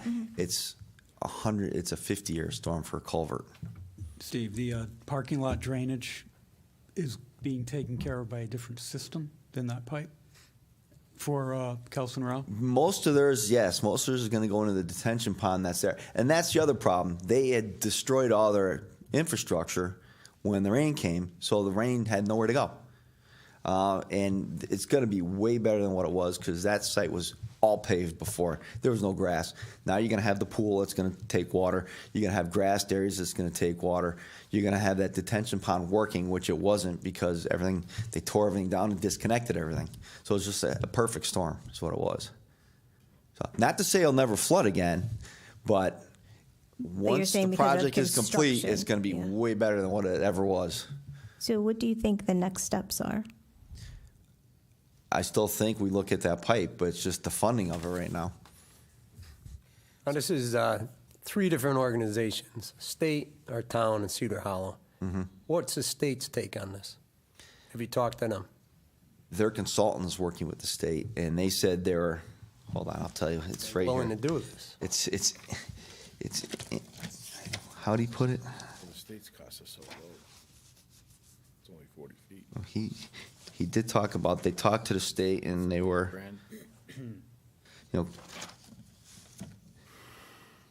said they could probably help out, but there's no guarantee. So I know I saw it in here if just they don't 5 do minutes it ago. and we do it, it's not Yeah, going to work. so they have to do their part too. Right, So that's what I'm everybody saying. has to do their part. It's just not us. We could do our part, but the state has to do their part. Cedar Hollow has to do their part. Everybody has to help himself. But are we all in agreement to do this? So far, it's us. And they're working with the state on their part, which their part's 40 feet. They would probably do it in-house. They have that set up. The next step, if I'm not mistaken, I believe we're already looking to set up a meeting with the SLR, Kelson Rose Engineers. We thought we had one today, but Yeah, it was some miscommunications, and it was I think it's more of set an up for- in-house thing for them. I think it's next week or maybe the week after, but we will be working with them. Yep. And then we have to contact the state. Yep. We have to work with them, and the state has to work with Kelson Rowe. Yep. At the same time, we will be working, hopefully, with Representative Wood to look for additional funds, if we can get something quickly, at least to help our part. We'll jump on that. But the steps are, we meet, with everybody, around, including the state, if we can get them at the table. And at the same time, I can be working with Representative Wood on the funding sources. It would be nice, I mean, I know that we have this clean water grant, which Carrie seems to think is applicable to this, but if it's not, maybe asking, I think, you probably have said this a bunch of times, but just for specific bond commission money for infrastructure. And Steve, we always talk about there are certain places in Rocky Hill that, it's been a long time since we've, that have been getting flooded. And so if we can maybe get some certain, like $500,000 worth of underground infrastructure money from the bond commission, maybe we can set aside a little bit of that money into capital improvement to start saving for some of those other areas. Yeah, we have some bridges that need. Yeah, You've yeah. seen. And maybe here, Kelson Row, and then, wherever else. Cedar Hollow. I meant Cedar Hollow, yeah. Maybe that's a quicker thing. And that's what, we'll do that. Yeah. That's what we will be doing. Just another question.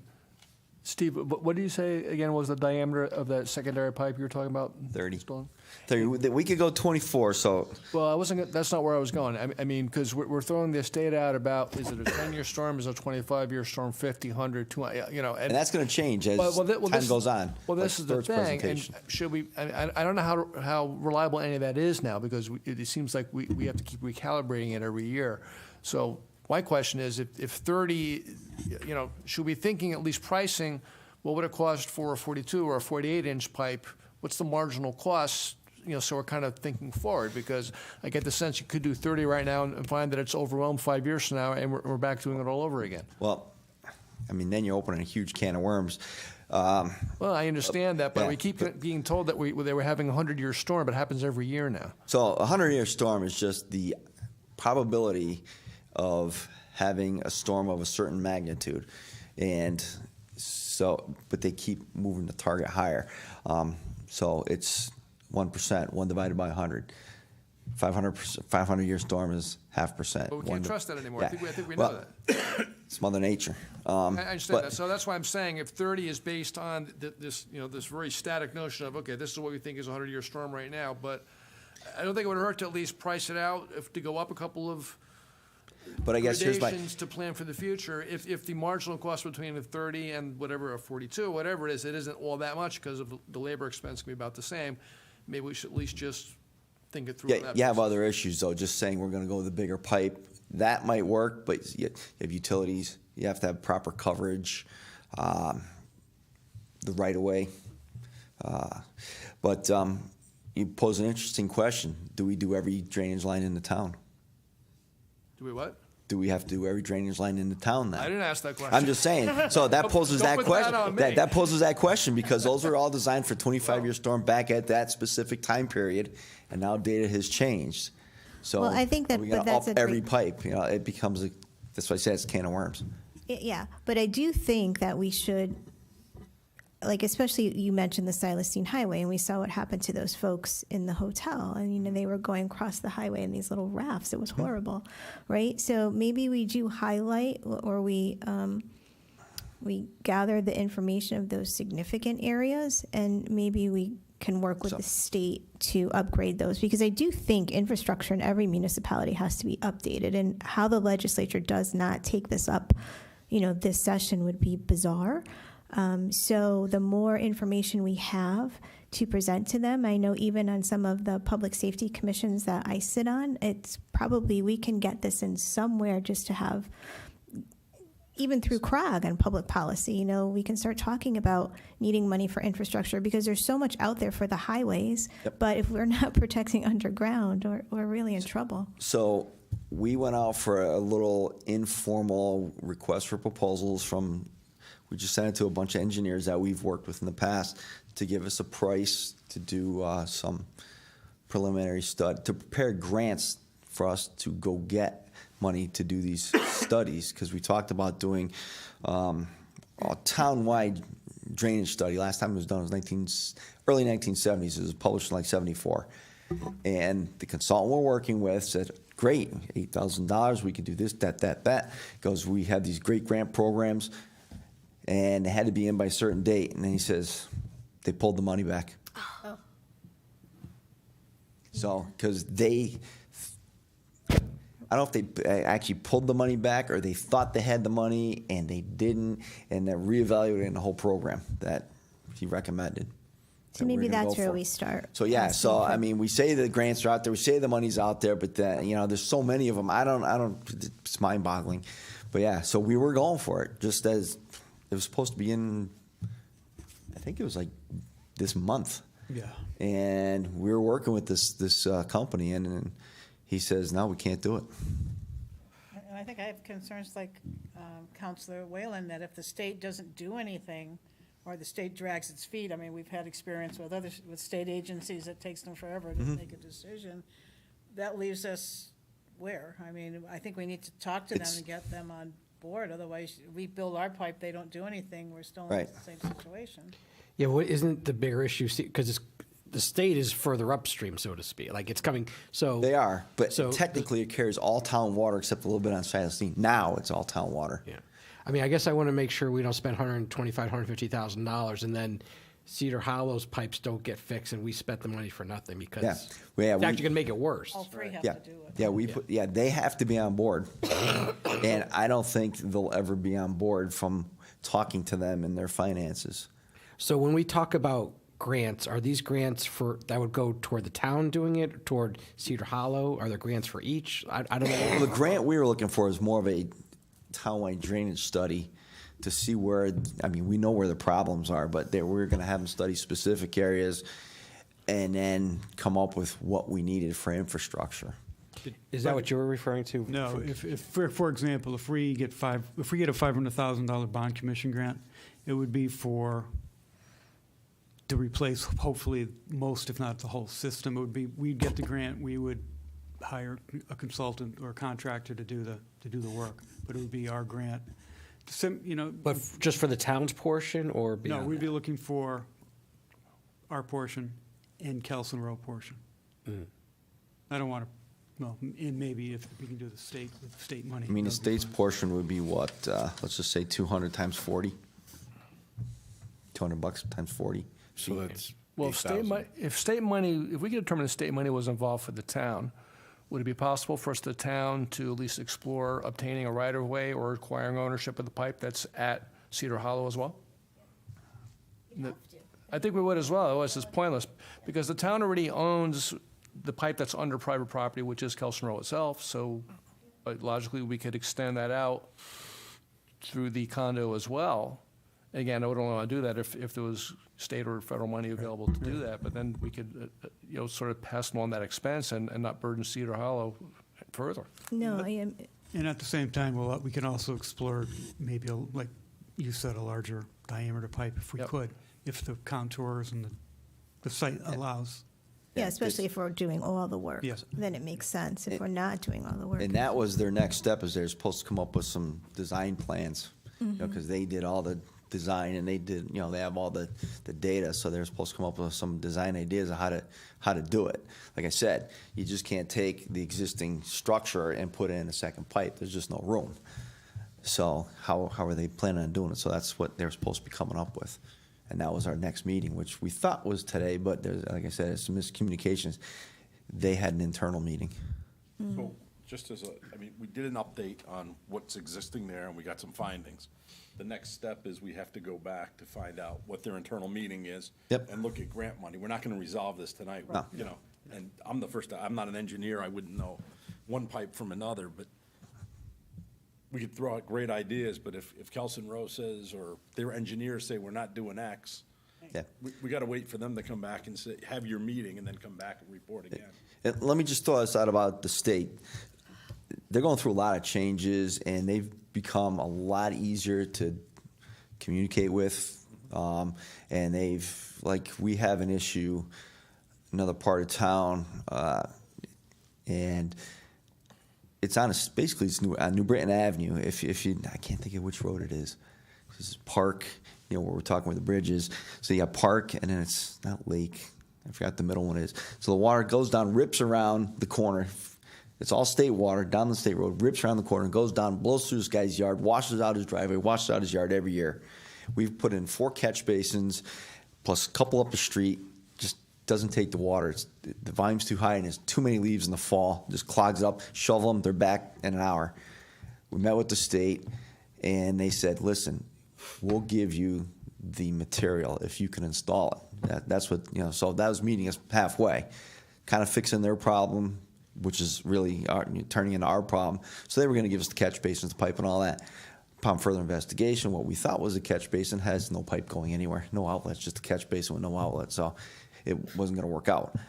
But so they're getting, they're offering different things now. So there's a chance. So there's a chance that maybe they'd say, "We'll give you the pipe, your contractor install it." That would be awesome. Over here, Steve, when I do just we don't run know. out of time with Kelson Rowe and when they do their retaining walls? Well, we've already held them up. We denied the permits on those retaining walls, saying you gotta have a solution first. So how long we can do that, I don't know. That kind of tells us our timetable and Yeah. when we need to make a decision. Well, I think we need to. Probably not legal. Yeah, we probably need to make a decision right away. Yeah. So as soon as, you have your meetings coming Yes, up we're with trying to get- the we're trying to get with them, developer, yeah. and then I presume once you figure out what the best solution is, then you'll come up with a dollar amount.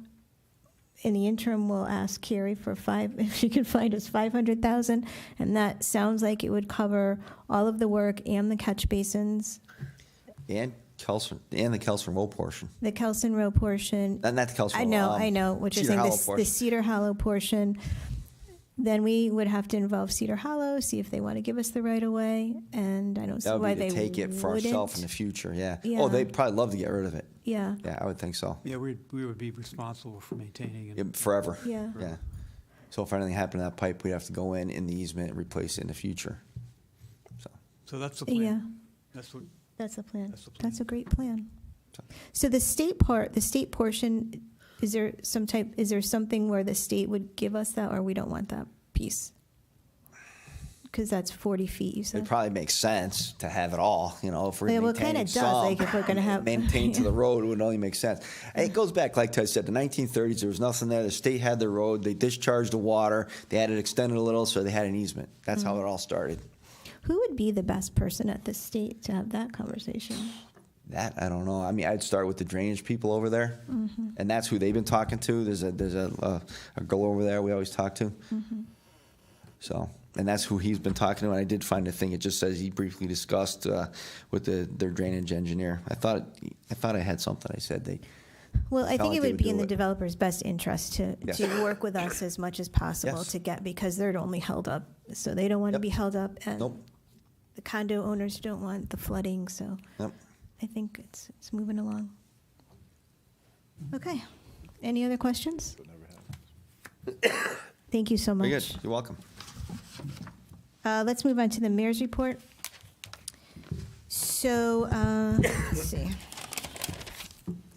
Happy Thanksgiving. I hope everyone had a great Thanksgiving, and I want to congratulate GMS and the Rocky Hill Police Department, who collected 60 turkeys for the Rocky Hill Human, Youth, and Senior Services Food Pantry. And thank you to everyone who participated by dropping off turkeys at the school that day. It was super, super cold, and the students were standing outside. They did a great job, so congratulations.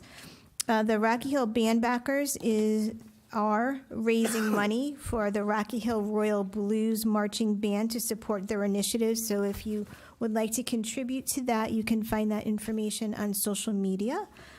There are a few new businesses that are spouting up along the Silestine. I just wanted to welcome Bake Market, which is a grab-and-go version of the restaurant called The Charles in Old Weathersfield, and a very cool bakery, so welcome. And the New England Rendokin, I hope I'm saying that right, Rendokin, Karate has moved to a new location between Walmart and Stop and Shop, so congratulations on that new dojo owner out there. The CCHD vaccine clinic is going to happen December 4th and December 11th. You can see those times on the Central Connecticut Health District website and also on my Facebook page. Just to let you know, you can walk in. You don't necessarily need to make an appointment, but you may want to do that. There's going to be vaccines for the flu, RSV, pneumococcal, and COVID-19. And again, that's December 4th and December 11th. Big congratulations to Rocky Hill's Nick Sella for becoming the newest global messenger for Special Olympics in Connecticut. So we are very, very proud of Nick, and we know he's going to do a great job in his new leadership role. I hope everyone's had an opportunity to see the lights on the Silestine Highway. Parks and Rec did an incredible job this year, and they have these giant colorful lights on the light poles and big, big snowflakes, and it's very bright and very festive. So thank you for doing that and for decorating that town clock area. Again, it's fabulous, and so many people have said it just brings a lot of joy at night when they're running errands and moving the kids back and forth to different things. The annual Stuff a Fire Truck and Fill a Cruiser was a big success this weekend, and I want to thank the major donors, which were West Side Market and Walmart Rocky Hill. I know that folks raised about maybe $2,000, I want to say, if not more, just in cash alone. All kinds of toys and groceries and lots of amazing things to make the holidays special and easier for families. So thank you to everyone who contributed to that event. I had an opportunity to meet the newly elected mayor of Cromwell, who came to visit the other day, and we sat down and we talked about a lot of different initiatives and shared notes and have some ideas for some collaboration. And the governor says we no longer use the word regionalization because nobody likes when he says that, so we're using collaboration.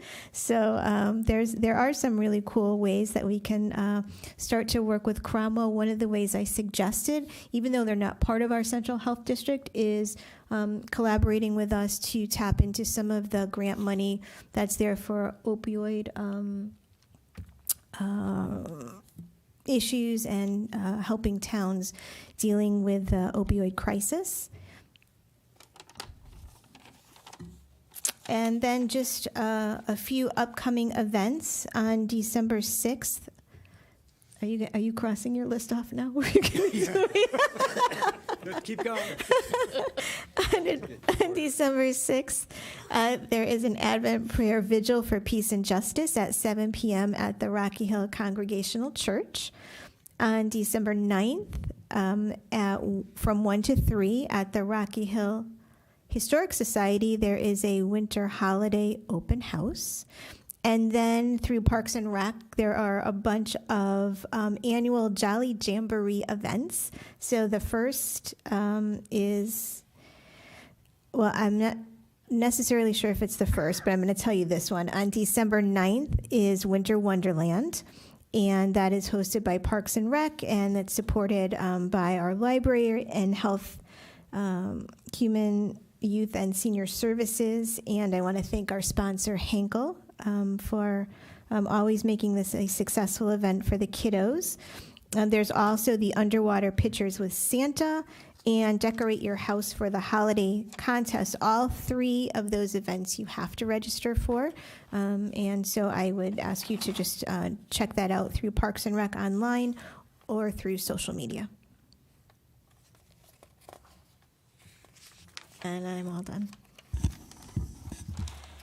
Okay, my report's a little more mundane than the mayor's report. I'm not going to read the whole thing.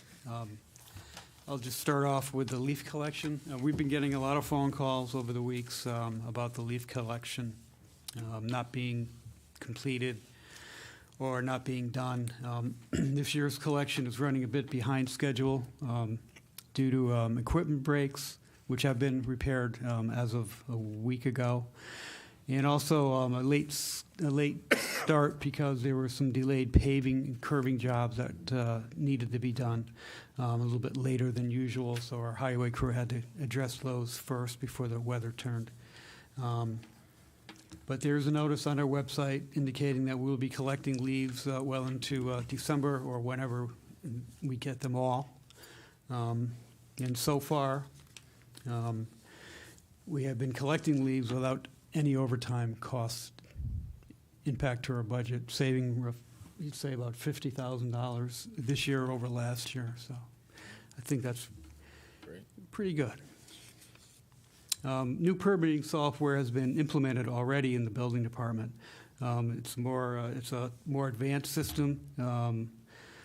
They had closed down for a couple of days while the transition took place, but it's going to be coordinated with the assessor's department and community development and planning and zoning, so it's a step forward. Sustainable Rocky Hill composting project through their Connecticut or Sustainable Connecticut program. Their little composting containers, so the people who won the lottery have been delivered from Blue Earth to the individual houses. Mona had already mentioned the drop-off program. And then I just listed some what I call region activities over the past year that Planning and Zoning Commission have been dealing with. And as you can see, there are quite a few developments that have occurred over the past year. Many of them are conversions of office buildings, expansion of Stepney Place. We've approved about 247 apartment units since this past year, past summer. That includes the Vessel, 90-unit Vessel development on Henkel Way, expansion of Stepney Place. It does not include Kelson Row, by the way. The conversion of the large office building behind Wendy's, if you notice that large looming building.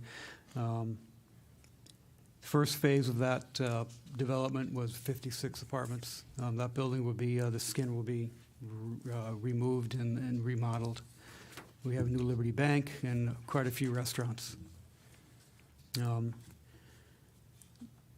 Next category is active and planned projects. That's what I call them. The planning, conservation, development update, we have to start looking at that. But we kind of have started that utilizing the Sustainable Connecticut's Resiliency program. Partnership with the Nature Conservancy, which I mentioned last time. We'll be using a lot of that data to help update our plan of development. We are updating and working on a new capital improvement program and forms for in-house utilization to help guide the council in the development of their capital budget.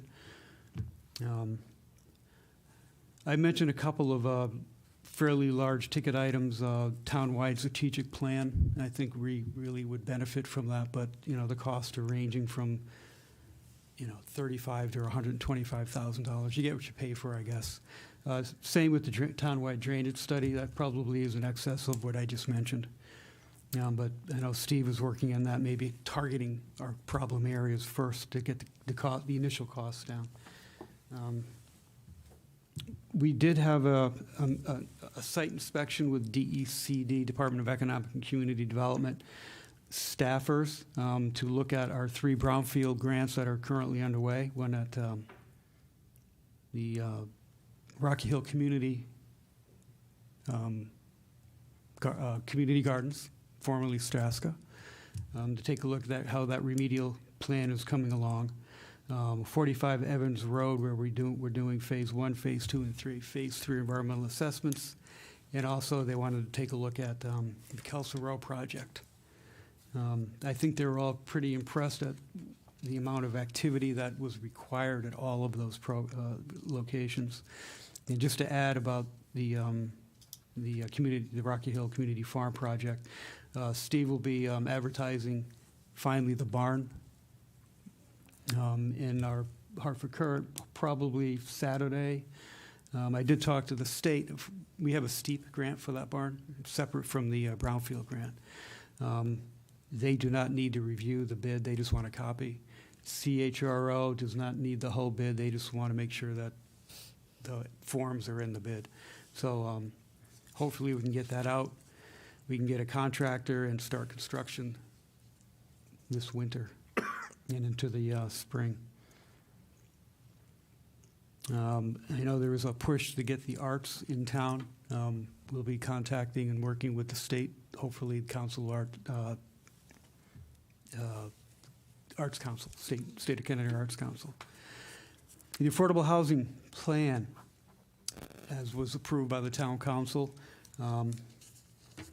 is in the process of starting to be implemented by way of forming the Affordable Housing Committee. The application is now live on their website for people who are interested in volunteering their time to serve on this committee. You can fill out an application on our website. If you have questions, you can contact Kim Ritchie, our town planner, at 860-258-2761. She'll be able to answer all of your questions. And lastly, we will be starting the Meet the Department program, where our departments will start coming in at the next town council meeting. We're kind of packing in now, so we're going to see how this works out. The next town council meeting, we'll have Human Services, IT, and the Highway Department come in and give a talk on what they do, how they do it, what their issues are, and also your questions. What we want to do is, if you have, over the course of the next week and a half, a week and 2 days, if you have some questions with these departments, maybe that you've been wanting to ask, if you can get them to Daniel, that Monday before the meeting. Do we know what departments are coming first? Yeah, Human Services, Okay. IT, So- and our Highway Department. So Ray, all 3 at the same time? Well, one after the other, yes. How much time they're gonna have? As much time as they need. Can we get the presentation up front? I'm not sure. And we need to know what your questions are.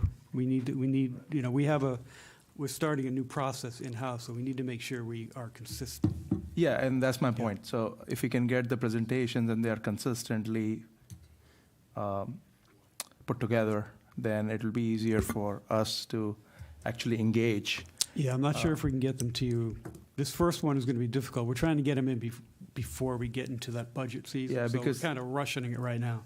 Because I don't know about you, but I have a difficult time processing information at the same time I'm actually absorbing Yeah, it. we'll get something to you.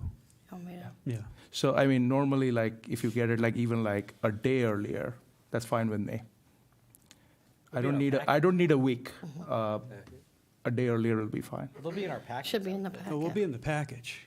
Oh, okay. Yeah. I didn't know, like, if, yeah. you're planning to, yeah, a package is good, yeah. I didn't know Was this in the package or did I miss it? No, that was. Yeah, so that's my point. I mean, this is good, Yeah. and I enjoyed it, but I would like to see it in the package. Oh, yeah. Thank you. Yeah. Ray, could you just ask Daniel to send an email with the 3 departments that are coming and a deadline for us to respond by? be good, yes. So that way we could all be on top of it. I think Stewart's was, he specifically said it wasn't in the package because he didn't want that yeah, yeah, yeah. information going out. Yes, Right. yes, I understand that, yeah. So Stuart, notwithstanding your presentation.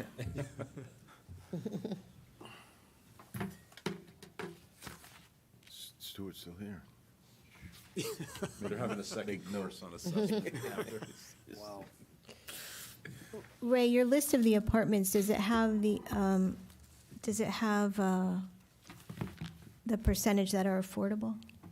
No. No. Each development is a minimum of, I believe the town council bumped it, the Is it 10, up to Planning and Zoning 10? Commission initially was 10%. It might be Yeah. 20. I know, I believe Vessel is probably 30. I think it's It's significant. 830G, so it's Yeah. 30%. Yeah. Okay. The other ones, the other apartments are not. Kelso Row, they have I believe it's 10 or 10%. I think it's, yeah, whatever's listed. Yeah. Okay, yeah. And I just wanted to know what was I guess I should have asked what was the 830G, just to be specific. Should we mention the format? So they don't ask what we're gonna tell them. Sure. Do you have the? I do. I have it in my head. I just wanted to mention on the department presentations, we've set up a boilerplate format for them, so just so you'll know what you don't need to ask, what they're being instructed to prepare is to come forward with an org chart, and then they'll be introducing any of their key management people that are in there, what their primary duties, responsibilities are of their department. They'll be presenting that. They'll be presenting any of their latest plans or accomplishments that they would like to share, as well as any budgetary issues that they would like to present at that time of the meeting. So that will be requested of all departments. And if you have any additional questions, that'll be the next section of their presentation, will be their response following up to what was asked. So. I know that you're working on a new version of the CIP. Are they going to include their 5-10-year? No, not at plans? that Not this point. one. Okay. No. My software arrives January 1st, so I'm sorry. No, We're that's not ready fine. with that piece yet. That's fine. Thank you. Anyone else? Okay. Motion to adjourn. Second. All in favor? Aye.